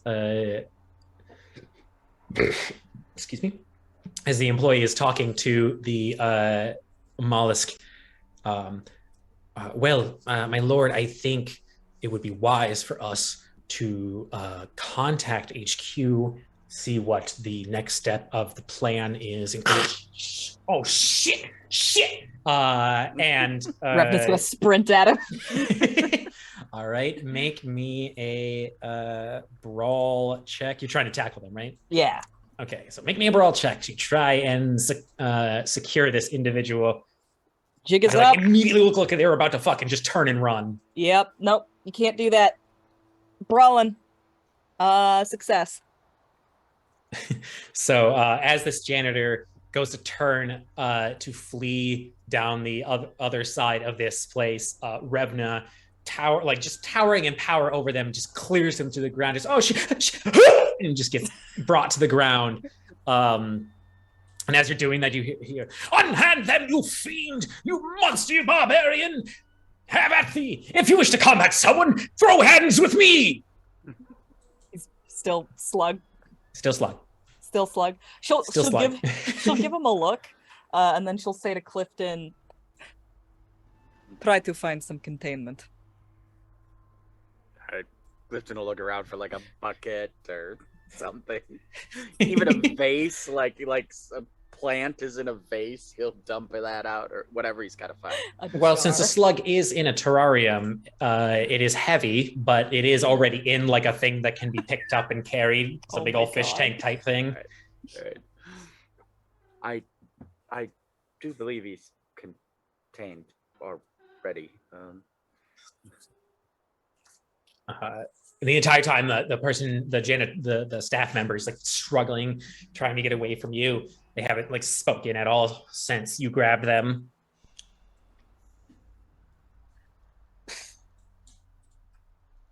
I wouldn't have cuffs, would I? According to the inventory, I don't think probably anyone don't zip packed ties. cuffs. But Yeah, I I believe am a a bunch of sailor. animal control stuff. I am a sailor, so I know how to tie knots. Sailor. Oh, look at you. Yep, no cuffs in the vehicle or on Revna, but yes, you do have knot tying abilities. I will restrain this guy however I am capable. Okay, so Even if it is just holding him.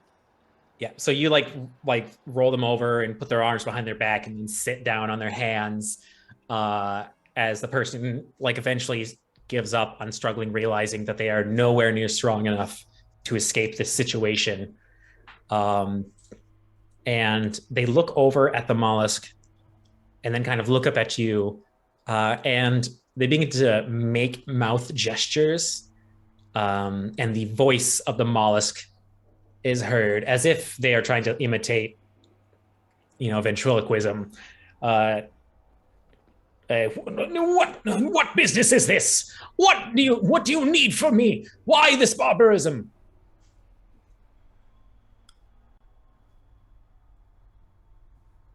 Revna's gonna raise an eyebrow at Klifton. And Klifton will actually like let out this long sigh, this just sort of, and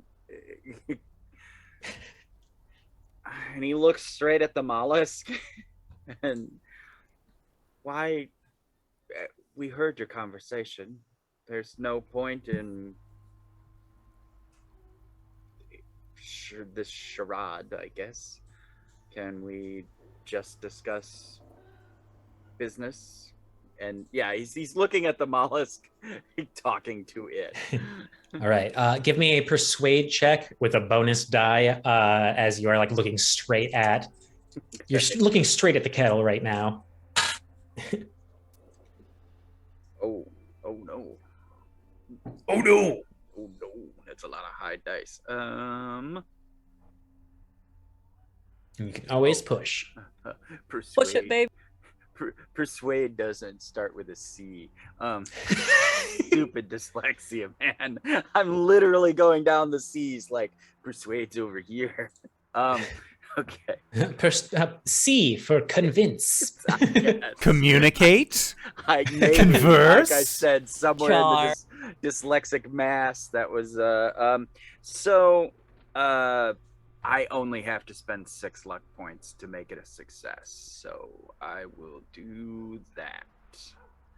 That's a quick, painless. Okay. So by making it a success, and also remember, if you push or spend luck, you still get to mark it in Pulp Cthulhu. Oh, nice. Yep. Math, 70 minus 6 is 64. Yep. 64. Got it. Okay. But then the mollusk lets out a strange psychic sigh. And, I believe we have been found out, my companion. And the employee just hits their forehead on the ground. We're dead. Fuck. No one need die here today. Very well, then. I shall comply with the parley. So long as no bodily harm comes to me or my compatriots, I am willing to discuss terms with you. That is very acceptable and appreciated. Please, if I may know the identity of my captors.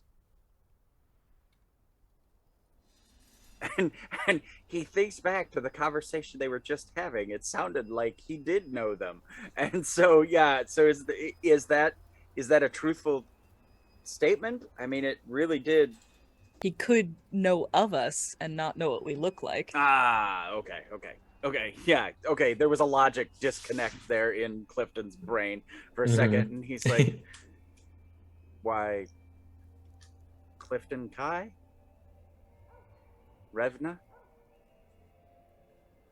Klifton Kai, Revna, my name is Lord Theodore Thomas Blackwood, explorer, naturalist, and cooperator. Cooperator and mollusk. Are you blind? Not last I checked. I see before me a mollusk. If you have a different form, I appreciate knowing. Good heavens, have you been drinking? That is utterly ridiculous. If you can't be bothered with to be sensible, I have no reason to speak to you. All right, then. So, to continue parlay, we will move along. Your companion's name? Pointing towards the guy on the ground. Ha! That is my good companion, Crow's Feet. All right. Well... Jenkins. Richard Jenkins. Okay. Ha! Yes, I forgot. Code names are not applicable during interrogations. Presently, a parlay with restrained conditions. I would prefer to be friends first and then see where things go. Shall we discuss the conditions or the whereabouts? Not necessarily whereabouts, because we know that now. What is I'm trying to think of a good way to put it. Anyway, basically, tell us about the trapdoor, but in Klifton words, better than GB words. Well, first, I would like some guarantees. If you can assure the safety of my companion and myself, as well as safe exit from the premises, I will provide you with answers that you may require. I can offer, yes, a safe passage from this place. Is Klifton being sincere? Klifton is being very sincere about, yes, we're going to get you safely out of this building. All right, so mechanically speaking, is Klifton being sincere? Because it's either a fast talk if you're lying or a persuade if you're telling the truth. Oh, so he is persuading. He may not be strictly lying. Right. It's legalese. I'm going to get him out of this building. He will be safely transported from this premises. Probably with legalese, I would say that's fast talk. Yeah. All right. Absolutely. Fine. Damn it. I suck at that. Klifton's not a liar. So that's fast talk. Zoomy words. That is okay. It's way down here. Oh yeah, Klifton's just downright. Yeah, 5%. Yeah, that's a 53. So yeah, well, hey, I could. No, I'm not gonna push it. I'm gonna let him partake of my ruse, as it were. Well then, if my life remains in danger, I cannot provide you with reliable information. I shall act as if a prisoner of war and keep my mouth shut. You shall not take a single word of information from me. No, sir. Perhaps he will be more forthcoming with information at the facility. Yes, I fear that will be your final. Yes, you will have to come with us to the facility. Dice Legends, thank you for the raid. If that is the decision that you must make, I shall not fight you on this. I disagree with the decisions that you are making, but as a prisoner of war, I have no ability to contest it. We can continue our parley. I would prefer that. How can we have parley if I cannot trust the safety of myself and my companion?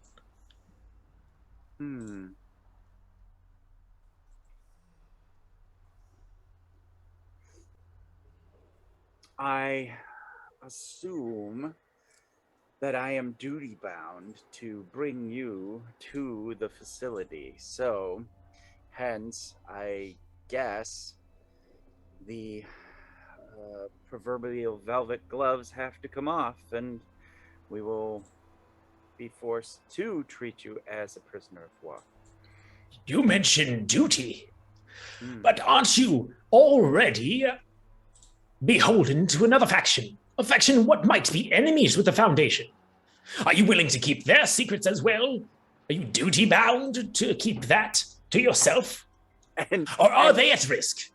Yeah, Klifton smiles really big because he hasn't had anyone to talk to about the other stuff in a very long time, and he's like, see, we have common ground and information to share.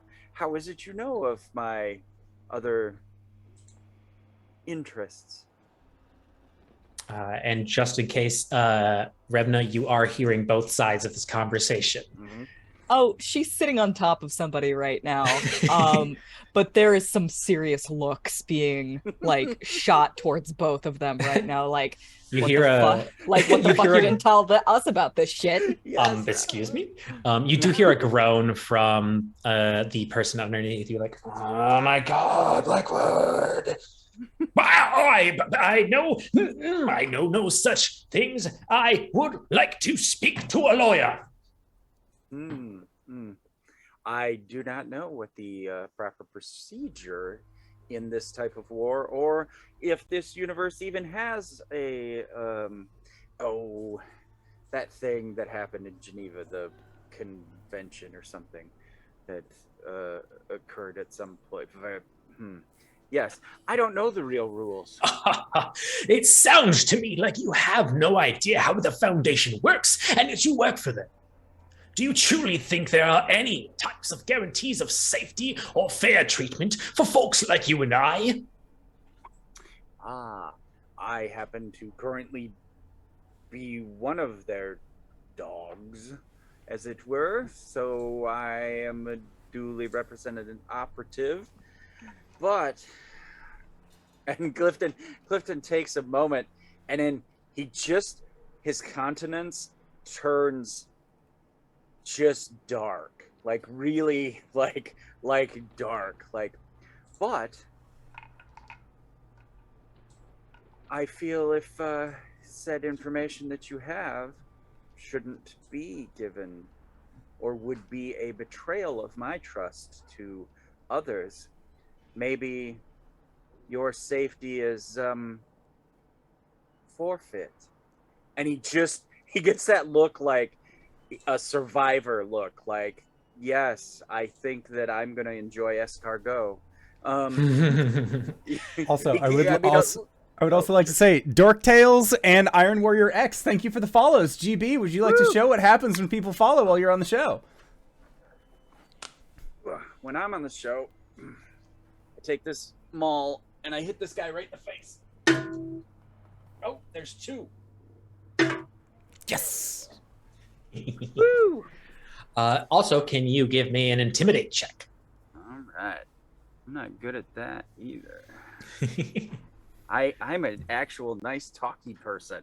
Intimidate isn't I? Okay. Yep, just the base.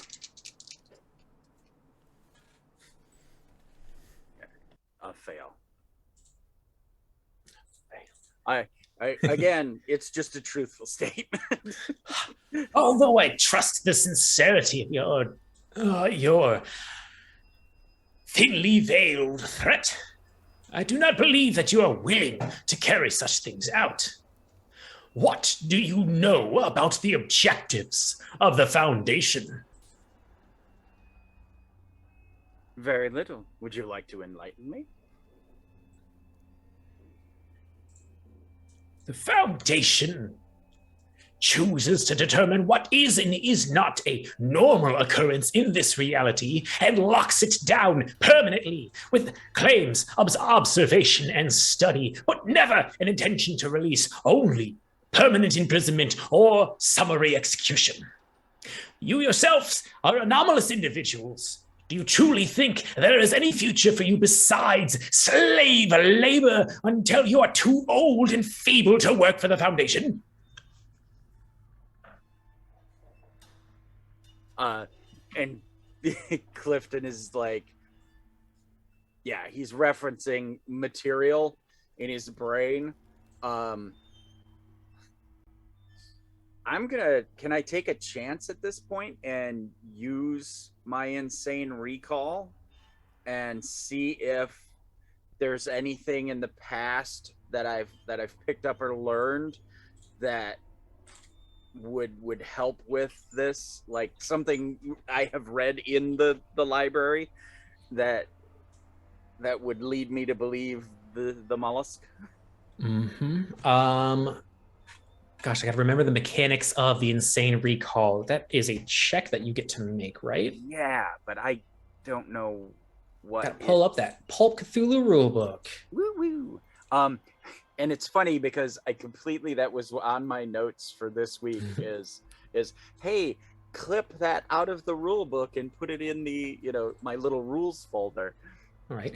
Well, what we can do then is, while we do a quick rules reference with Team Revna Klifton, let's switch back over to Team Bucky Maggie.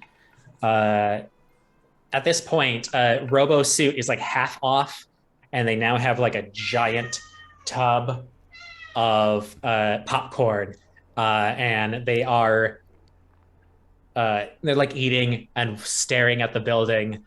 Like, oh wow, that threat did not work out. They really should have let Revna take charge in that one. Adotlin, thank you for the follow. GB, you want to give us a good ring? I don't want to break flow or anything, so we can do these at the end. But, yeah. I do appreciate it, and as always, maul to the face. Perfect. Nice. So he has popcorn, and Bucky, I think, has just been like if he can, he'll like slow shift over to Maggie and like whisper like, at what point do we tell the others over the intercom that we have a visitor? I mean, apparently they're a little busy. I'm not whispering. Apparently they're a little busy right now talking to, I'm assuming, the zookeeper. Oh, no. Zookeeper's pinned. They're just talking to Blackwood at this point. Apparently some other asshole inside. So we should probably let them finish up with that. I'd hate to interrupt their apparently terrible intimidation. Although maybe we should like ask this guy some more questions before he fucking leaves. Guy's such a gendered term. Buddy. How about we go with that? Buddy works. All right, well, I'll write this fucker over here. Let's make sure. I mean, we can ask them more questions. Who knows how long they're gonna stick around? Oh, I'll be here until this conversation's over, and I think Blackwood still has a few more things to talk about. Yeah, what kind of questions do you have? They kind of sink through the roof of the vehicle and are back into the passenger seat and like leans over. Do you know what happened to Claire? As far as I'm aware, she should be safe in the library. What? Well, she was extracted yesterday. kind of part of this whole diversionary tactics thing to pull as many sentient anomalies out as we can. Sorry, I'm just an audience member. I just get very invested. Wait, no, hold on. Is like the library different than the Foundation? Well, the library is a place. The Foundation is an organization. So she's in the library. Does the Foundation have ties to the Foundation? Or are they like look at each other longingly from across the hallway kind of situation? For some reason, I was under the impression that Klifton had already explained that to you. My mistake. Wrong sphere.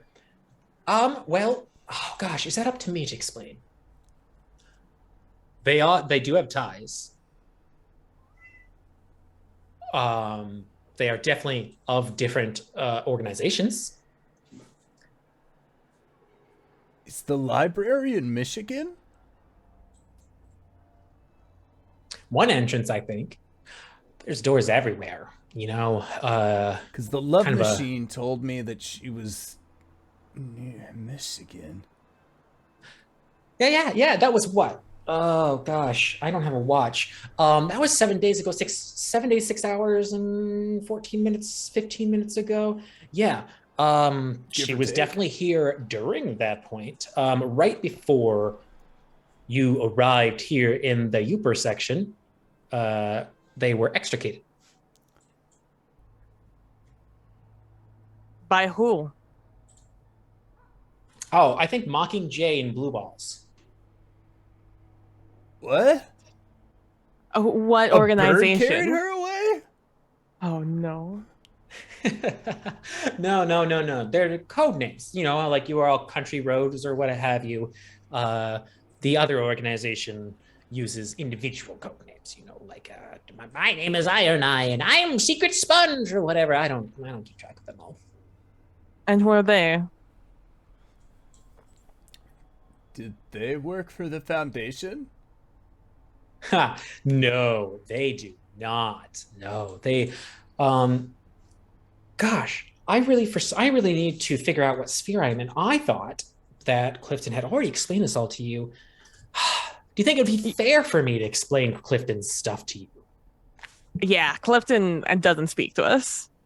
He just does his little thing in his own corner. Klifton talks to me all the time, but it's usually like diverting what I'm trying to say, I think. But like he also does help me focus on my breathing. And honestly, like it's been pretty good ever since then. But now you're here and like I feel like I'm getting more straight answers out of you than Klifton. If one or both of you would like to give me a persuade check with bonus dice, because this person is not trying to hide much from y'all. Wait. Oh, there it is.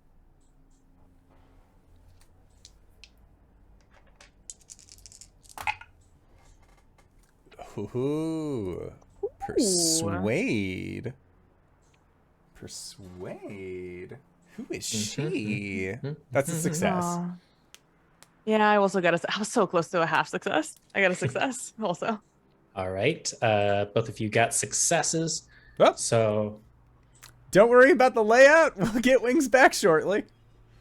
in the meantime, you're probably right. I don't, you seem to want to know some stuff, and I think Clifton's just a little busy right now. I think this is their first interrogation, now that I think about it.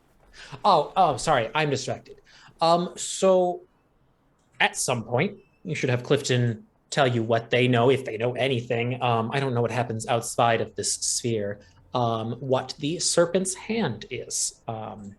So there are more than one organization that works with anomalies in this sphere, and quite a lot of spheres. There's the Foundation, the ones that you work for or with, whatever they make you think.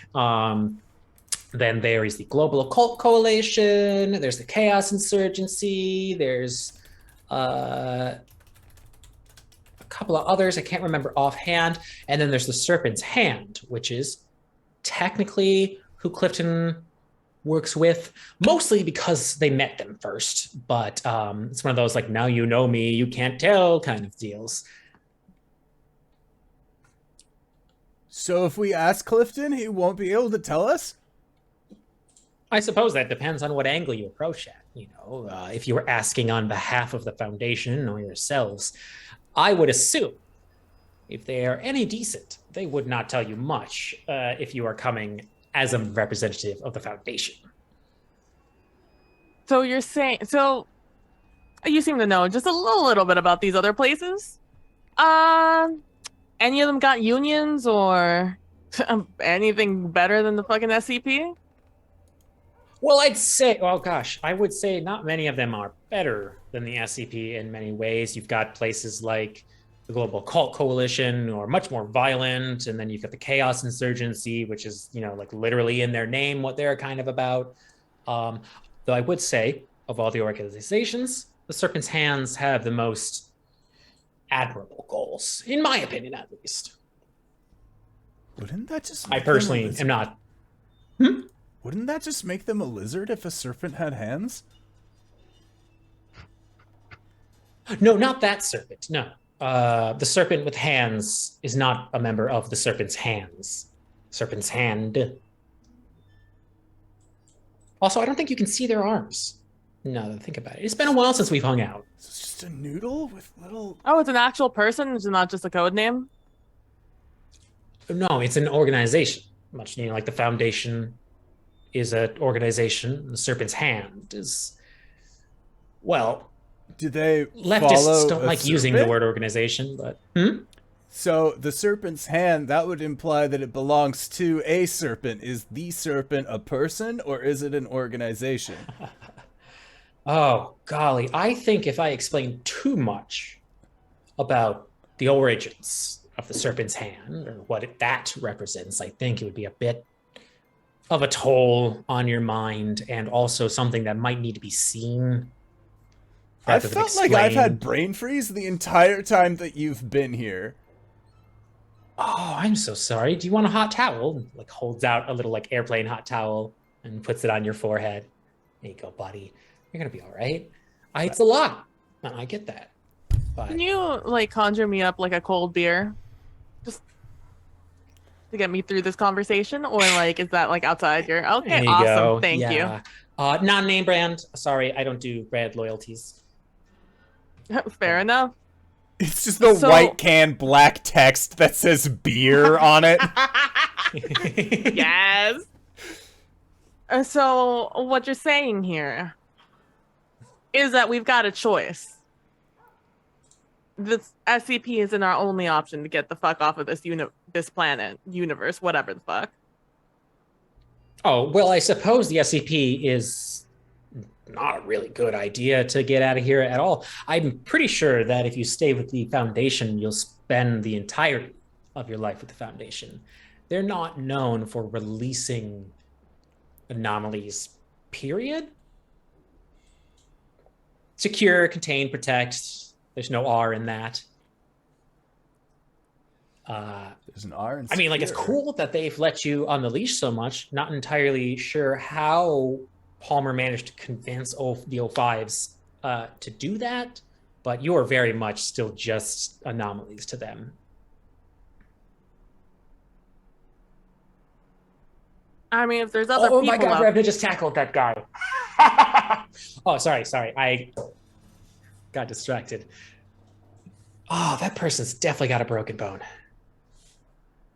Good on Revna. It sounds like it's going good for them at least. They look over at Bucky. So the library changes locations? Oh no, the library is everywhere. It's just you need to find the door to get there. Does the door changes places?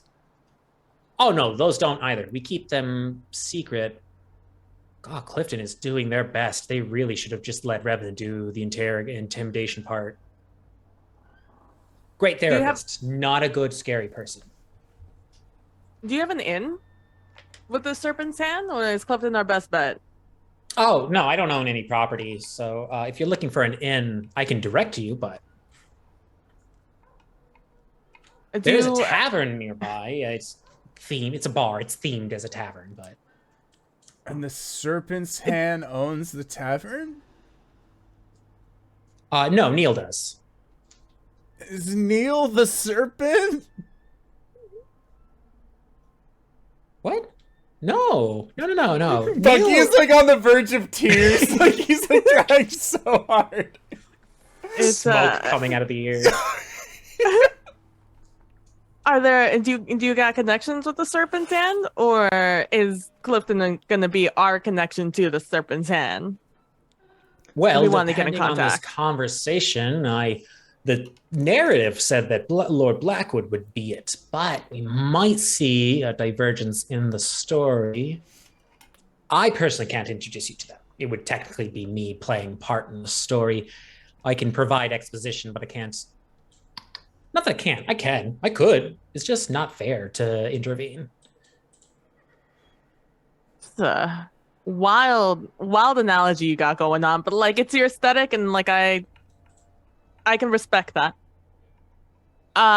Okay. All right. Any other advice before you go, or? Oh, yes. I do have one or two things I guess I could provide you as tips, which I don't think would be influencing one faction or the other. I'm helping you all with your own individual survivals. Bucky, she is safe. She is a freedom fighter. Okay. And if you need to find her, I think you have a good chance, but trust that they know what they're doing. Okay. Revna is going to be getting a package soon. It may break her, but it is also helpful. Gosh, I already lost track of what types of advice I was going to give you. Like, do we need a med kit for? Is it gonna be like a bone kind of break? What do you mean break Revna? It'll hurt their feelers real bad. Oh, That's no. mean. Yeah, I mean, I think it's an attempt to both assist and control from the Foundation, but I don't spend a lot of time understanding the strategies that they employ. I really just like watching. God, there was some other tips I was going to give you. Must not have been important enough, I suppose. Fair enough. You do not recognize the bodies in the lake. Do me a favor. Just repeat that to yourself once in a while. Get that muscle memory in there. In fact, just for my own self-assurance, say it with me. I do not recognize the bodies in the lake. Cool. Hey, I'll let Klifton and Revenant know that they won't recognize the bodies in the lake. Yeah. Oh, gosh. I am late for a meeting with my guards, and I don't want to stress them out. So I've got to go back to my cell. Whatever, you can't stop me. But I will see you all again in about a day and a half. So, we can continue the conversation then. All right? All right, have fun that site, whatever you're in. Okay. And they put their hands on or near both of your shoulders, and for a second look for confirmation of physical contact. Like, may I? Okay. Bucky's not gonna say no, but he's not gonna say yes. He's just sort of like, ugh. You're gonna Narratively, you are able to. It's fine. But there is You're like... gonna be okay. And both of you recover 6 sanity damage as a warmth rushes through you as soon as they say those words. You're gonna be okay. Regardless of the outcome, it's gonna be okay. You get to make the choice on how you live your life, and all of the routes will be offered to you. So don't stress too much about it. And like as soon as you blink, within that millisecond, there is no longer a third person at the vehicle with you, and the cat is missing. Shit dicks! Is the God cage still there? sucks! The cage is still there. There doesn't look like it's been broken into at all. There is just no longer an anomalous kitty cat inside the cage. There is a sticky note in the cage, though, written in whatever language is most comfortable for you to read. It says, oh, and also I should probably get Mitzi back home. Signed, God, or whatever. Okay, so you said that wasn't God. Was that Neil? No, Bucky, it wasn't. Oh. Meanwhile, back inside Klifton, would you like to make an education check to recall? And also, what are we recalling? Some way that. Oh, geez, I so dug into this. I've got it clipped and over in my powers folder and everything now.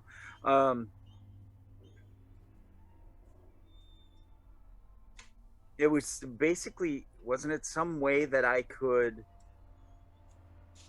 bend the rules to end up trusting this guy or letting them go because I have the duty to, basically I'm looking for a legalese way to let them go without breaking my word to the institution.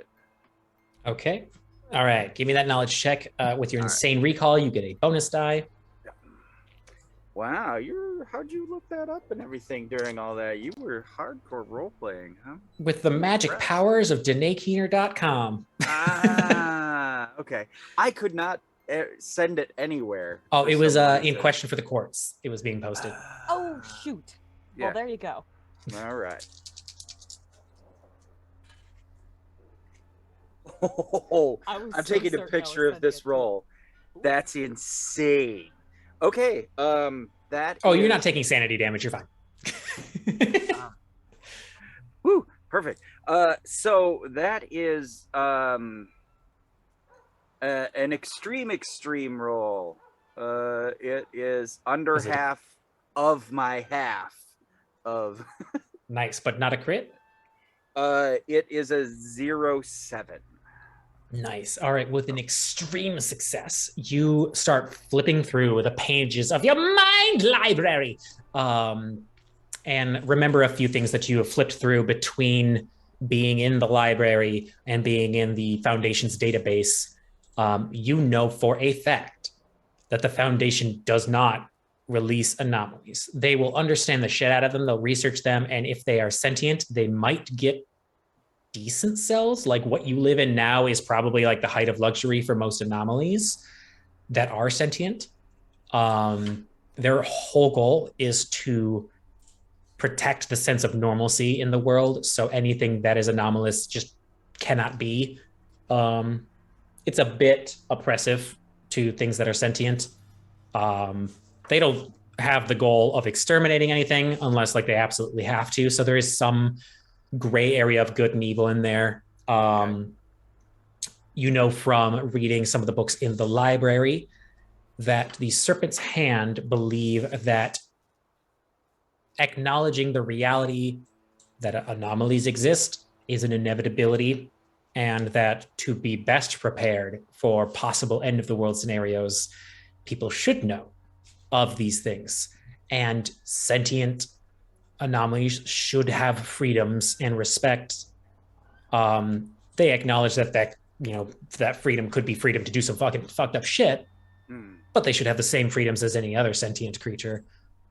So you've got a mixture of like lawful neutral SCP Foundation and chaotic good Serpent's Hand. They do not agree with each other. Right. Serpent's Hands are terrorists. in all of the SCP books. Right. And the SCP Foundation are fascist oppressors in any book written by the organization known as the Serpent's Hand. All right. And all right, so can I logically make an argument to myself, because that's really who I'm arguing with here, I guess, that since my duty to the library and the hand and such was taken first, that it can override my current duty or whatnot to the Foundation in a way that I can let this anomaly go. In terms of legalese, you know that A, the Foundation should never know that you have any ties with the Serpent's Hand, even that you have heard of their name, or else you might just be put in a waterboard room for the rest of your life. Right. But you also know that B, as far as the Foundation knows, y'all have identified, located, and allegedly contained the anomaly in question. I believe we still have it. So, this Lord Thomas Theodore Blackwood is not on the list, and you could technically have never mentioned them in any paperwork. Okay. All right. I want to try to get it in my head that there's a way that I can then go back if ever questioned about this. You know, I know maybe we can't come up with it, but in some kind of legal way, you know, work my way around it in at least in a moral sense. Is that viable? I mean, that obviously the role says I could. Is that?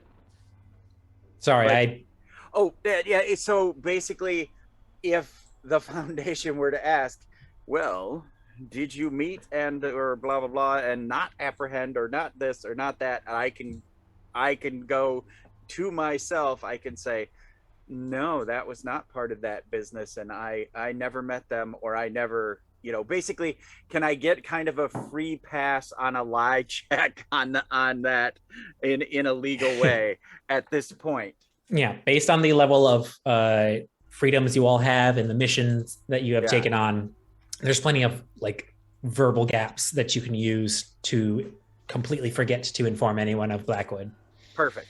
Then I will say it out in like litigious terms to Blackwood that I think I have found a compromise in our situation, and there is indeed some wiggle room, as it were. So, may we continue our parlay? And I explain it to him how I can then, you know, one duty besets the other, and so on and so forth.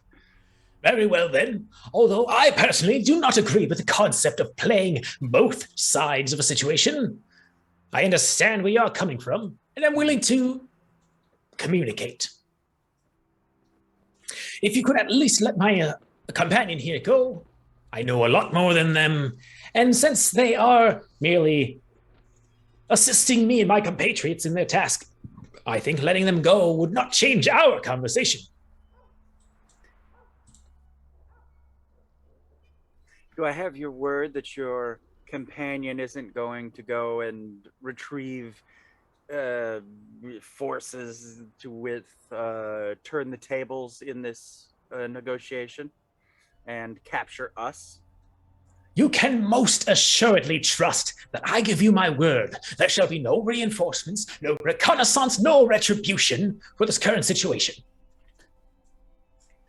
Revna, if you would be so kind as to let the poor man go. I do believe I heard a bone crunch. She's not going to move, and she's just gonna like stare at Klifton for a second. And she says, "Do you realize what you are doing?" Yes.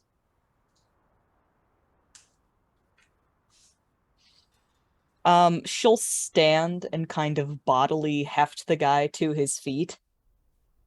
Ah, fuck.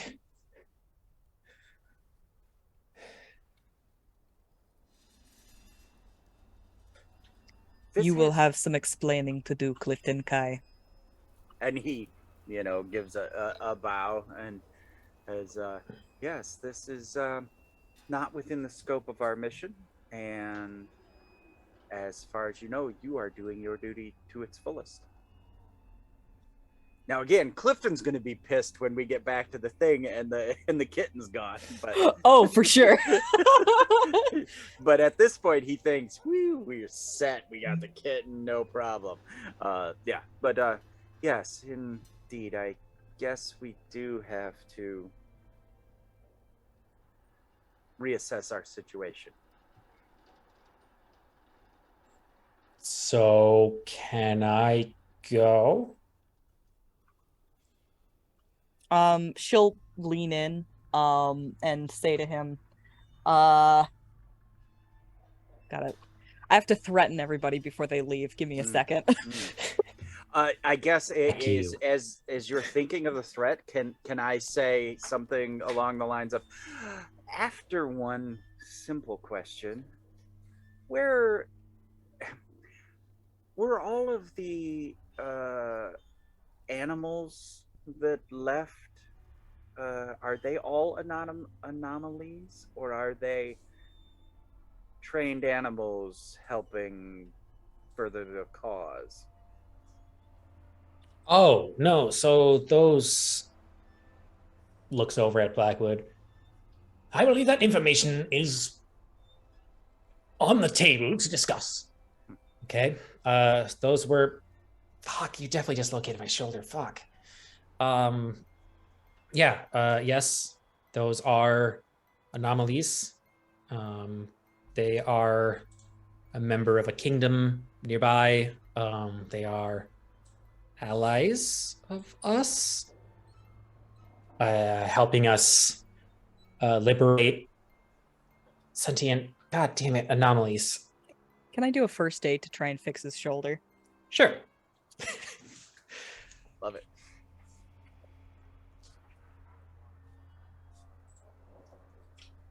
Success. Okay. Yeah, like I said, they they help us out. The Lord of the fuck. Okay. All right. Okay. Thank you. But yeah, I'm going to go. Is there anything else you need from me, Lord Blackwood? I believe I will be safe in this current conversation. I shall make contact with you as soon as I can. Okay. Before Yeah, letting him go, Revna will say, "Death comes swiftly to traitors. Do not let me find you as one." Give me an intimidate check. Success. Success. Understood. Yeah, for sure. Yeah. I'll be back at the library, Lord Blackwood, if you need me. I'll be with the mirrors. Very well then. Safe travels, my companion. The janitor shuffles out of there, kind of knocks over a couple of things and leaves. And you are alone with Lord Blackwood. Very well. I shall answer any questions you have, provided they do not compromise the safety of my companions. Yeah. Oh my God, that's just mind-boggling. Where do we begin? I think Klifton would turn to Revna and simply say something like, "Oh, what would she? How would he say it? We are currently on a bridge that, if we continue across the bridge, we may be in what would be considered enemy territory, and and he's thinking really hard to try to communicate correctly, and so he's like, and if you would prefer not to be privy to what may be considered disloyal to your current situation with the Institute, maybe you should go check on the others. Or the other option is you cross the bridge into said territory and live with its consequences. And he knows how sharp she is, so he's really just laying it there like, this is your out. Your legalese out on this. Trying to like run this through the processor that is Revna's brain.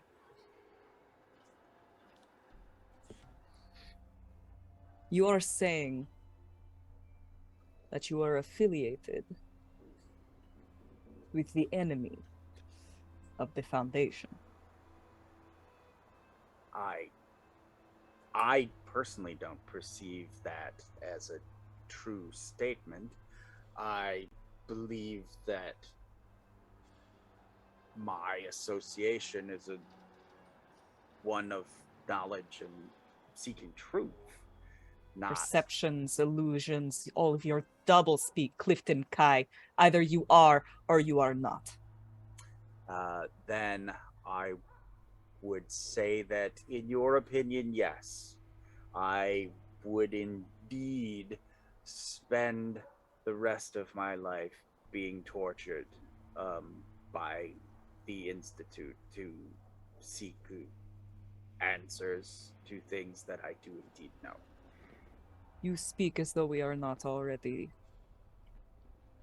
captives of the Foundation. This is where I'm coming from, to speak plainly to you. You are currently on a path to become as free as you can be. And you will be a foot soldier, as it were, and maybe a highly prized one, maybe an honored one. You may catch more anomalies than anyone else ever. Great glory unto you personally. But you are now considered an anomaly. Someday they will find my powers that I have, and even if I began my journey in this realm, universe, AU, whatever, I would be considered the enemy. Just for being who I am. Not from where I come from or such. And you offer me ignorance on the matter. Yes. Have you considered that perhaps I would tell the Foundation what I already know? I indeed have. Do you believe I will? No. And he genuinely gets this like warm-hearted kind of like, just relax kind of thing. And a total trusting moment. He doesn't really know, but he believes. There's just like the ghost of a smile on her face that she quickly drops. And what of the others? Well, if Bucky believes that he can find Claire, now that we do indeed know some things, I think he will wholeheartedly be on board. And of course, Maggie, fuck the police. So I believe she'll be on board. Possibly this would be a way for us to garner freedom, as it is, particularly if this trapdoor is a gateway to said library, there are many possibilities. And literally the Mind Palace library books are like flying off shelves and slapping open on tables in his head. I think Revna considers for a moment. She'll take a few steps towards Klifton. Understand that you have earned my cooperation, but not my trust. Fair enough. We shall see where this bridge goes. And he's, again, genuinely, warm-heartedly smiles. It feels good to be able to speak of things. I wish you would do so more.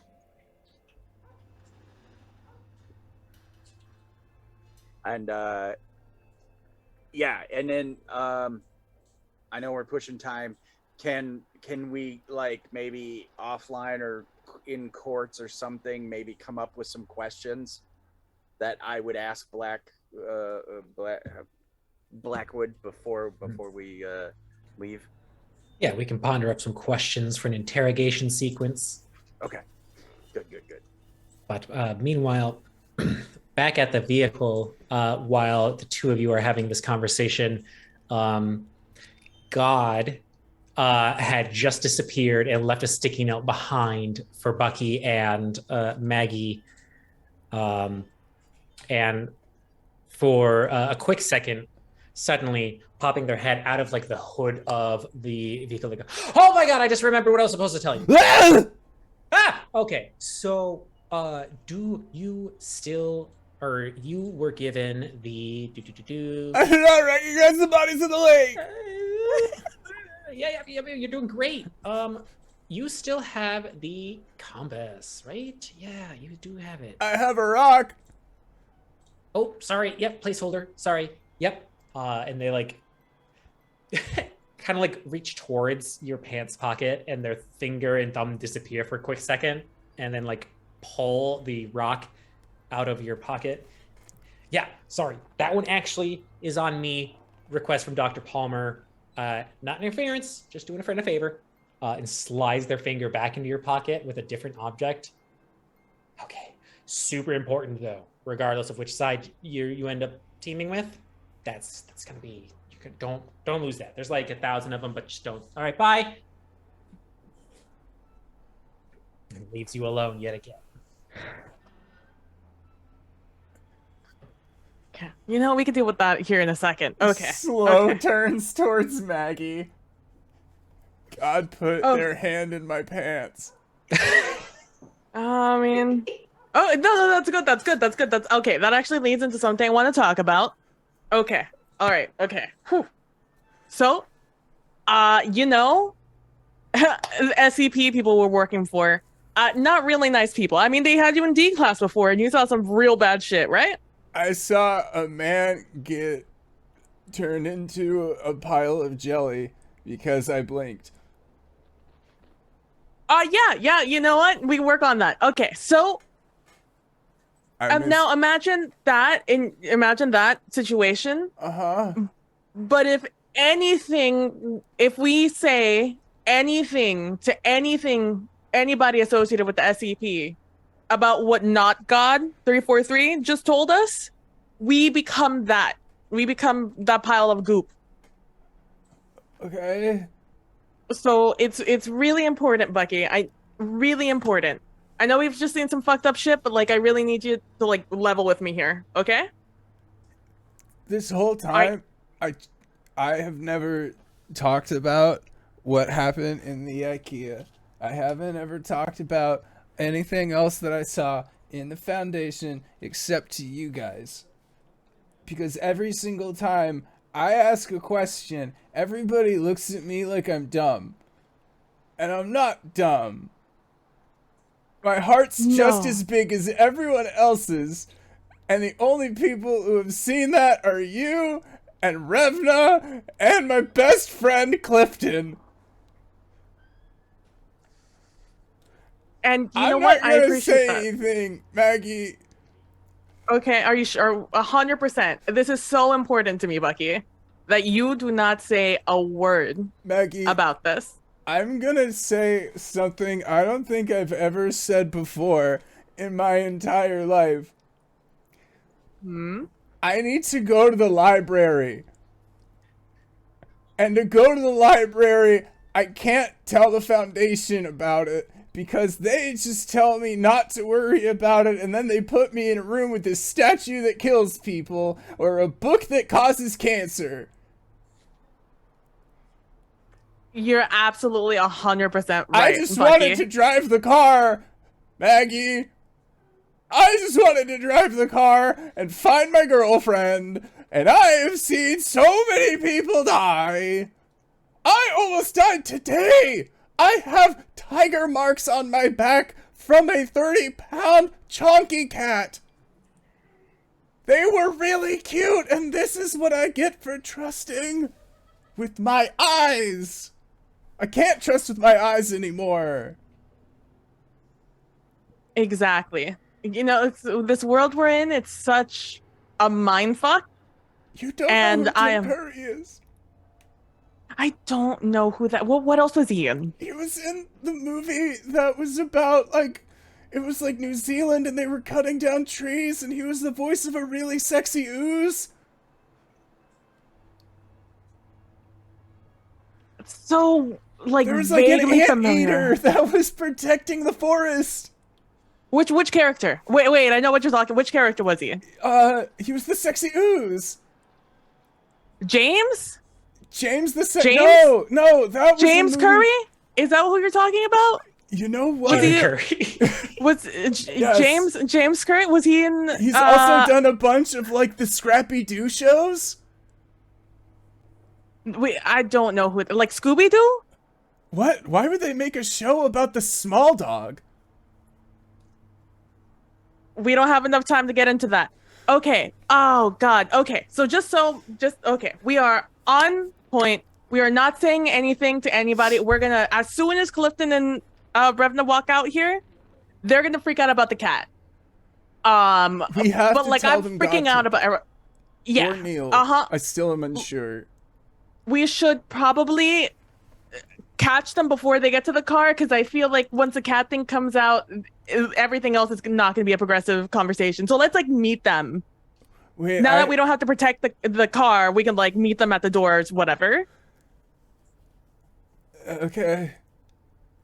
'Cause, But yeah, I think they're really going to freak out about the cat. they're gonna yell about the cat, but how do we explain that we lost the cat in transit? I think that's a Klifton thought. We can. I think we can ease them into it once we like start talking about like not God. Dude, Once they understand that, I think they'll understand a little bit more why the cat is gone. okay. Mitzi, apparently. What?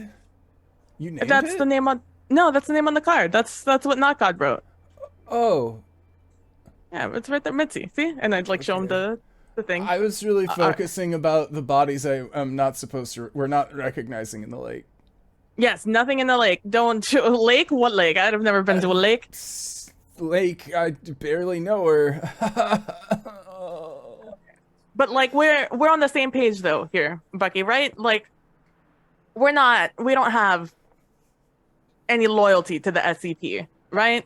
We're here for us, Well, not for them. They said that they would help me find Claire. And in a way they did, because without going to the SCP Foundation, I would never have met God. And God told me that Claire is in the library. So right now, the only loyalty that I have is to you guys, because you're the only people who haven't lied to me. Okay. I'm glad we're on the same page then. Okay. So as the leader of Mutu Country Roads, I am trusting you with my entire being that you're not going to say a word to anybody except to us about this. Maggie, as leader, of Mutu Country Roads, I elect you as co-leader. That's really nice of you. As co-leader, I will do my best to make sure only good things happen to us. Bucky just nods, and you can see that they've been like on the verge of tears for a while. It just, on the way home, can we get Froyo? 100%. I think we have some Froyo money in the account. And I'm just gonna like pat your shoulder. Bucky will hug you if you let him. Like, it's just a quick, just like... it's gonna be, it's gonna be okay. It's gonna be okay, bud.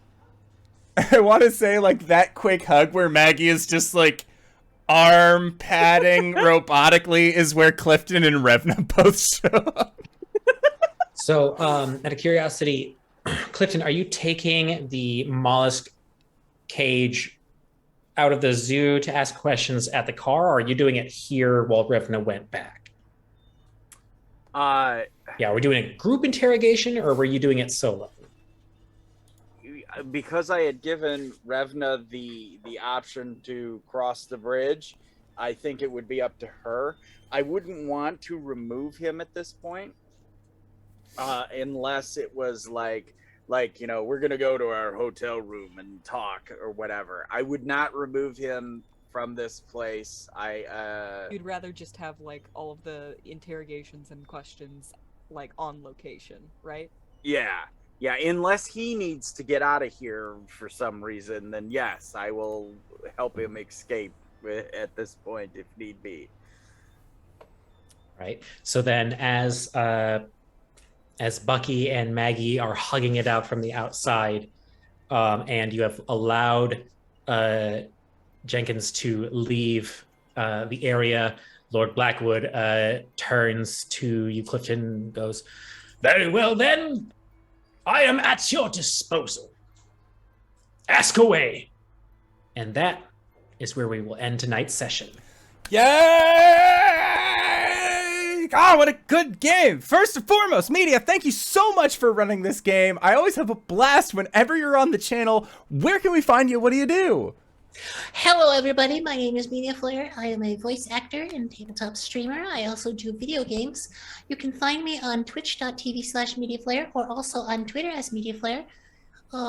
If you are looking for someone to join your table or even participate as a voice actor in some of your projects, feel free to contact me. My DMs are always open. DanaeKeener.com. And PB, where can we find you? What do you do? Hi, I'm PB at PB Plays Inside. You can find me there and on any social media. You can find me here on Thursdays. On Saturdays, you can find me over at twitch.tv/PracticeTheMysophoria, playing some Mechton every other Saturday. Our finale, I think, is next Saturday. Not this Saturday, but next Saturday. But opposite us on Saturdays, we're not on, my show at least. There's another team that is living in the same universe, living in our repercussions. So if that's of any interest in to you, feel free to stop by on Saturdays at 4 p.m. Eastern Standard Time.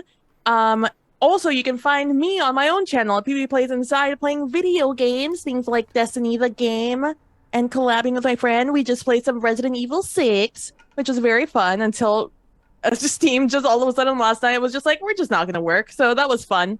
But that is me, and that's where you can find me doing things. Hello, everybody. If you've made it this far, you probably already know who I am. But if you don't, hey, Acorns, what's up? It's me, your buddy, your pal, your friend, the Indoor Adventurer, the Twitch showrunner here at twitch.tv/Indoor Adventures. We do shows like this on Monday, Thursday, and Sunday at 5:30 p.m. Pacific Standard Time, and all of our videos are being made available as videos on demand over at youtube.com/Indoor Adventures. You can also find us anywhere audiocasts are being made available for free. And speaking of things that are being made available for free, we do have an after show called Nights in the Courtyard, where we answer questions not only from each other, but also from the community. So if you have any questions to ask myself or any of these other fine folk, feel free to join us on our Discord. The link can be found in the Twitch chat to the side, or again at at patreon.com/indooradventures, and we will do our best to respond to those questions in a timely fashion. Usually it'll be the day after this show goes live, so if you're watching this as we were live today, June 16th, 2022, the after show will be made available for listening on June 17th. Who would have thought? But that is it for me, DanaeKinner.com. And GB? Aha! For the first time, I'll do an outro. Remember. I so thought you were going to skip me, and I'm just like, I'm letting it go, man. I'm going to see if I can skate this whole series without ever doing an outro. Anyway, I'm Greybeard of Greybeard's Tavern, and you can find me everywhere at Greybeard Tavern on the social medias. Next up, where can you see me? Not next Tuesday, but next Wednesday, I'll be over on Lantern Noir's channel, and we should be back to, at that 7 o'clock Eastern Standard Time, we should be back to Kids on Brooms, and I'm playing Dave, and Dave's got like a totes cool van, and you should come see that, because we're teenagers with magic, and we're gonna tear reality apart. It's all cool. Other than that, you can see me every other Tuesday on Lantern Noir's channel, doing happy hour at the Old Timer Tavern, and we've got 80 plus years of gaming between us, and we talk and answer your questions and always have some subject to prattle on about. Other than that, you can catch me Sunday mornings, Sunday, playing on my own channel on Twitch. We're playing Wilder Myth for 45 weeks now, and we are going to do every Wilder Myth adventure at some point, so you can backlog, check that out on YouTube, all that, or join us, become a character, and die horribly. That's it for me, GB. Hey everybody, I'm Danae Keener. You can find me at DanaeKeener.com. I do nerdy drawings, mostly related to D&D and a lot of things on this channel. You can also find me at Danae Keener on Twitter. I've got a pinned tweet there that's got my schedule on it, so you can go and see all the games that I'm playing in. And it's a fun old time. Come and check it out, DanaeKeener.com. And that is it for our show. So before we exit, I just want to say once again, Media, thank you so much for running this game. I have an absolute blast. Thank you to everybody who decided to stop on by. Thank you to these players for putting up with our bullshit once again this week. And we will see all of you guys next time. All right, everybody. Bye-bye!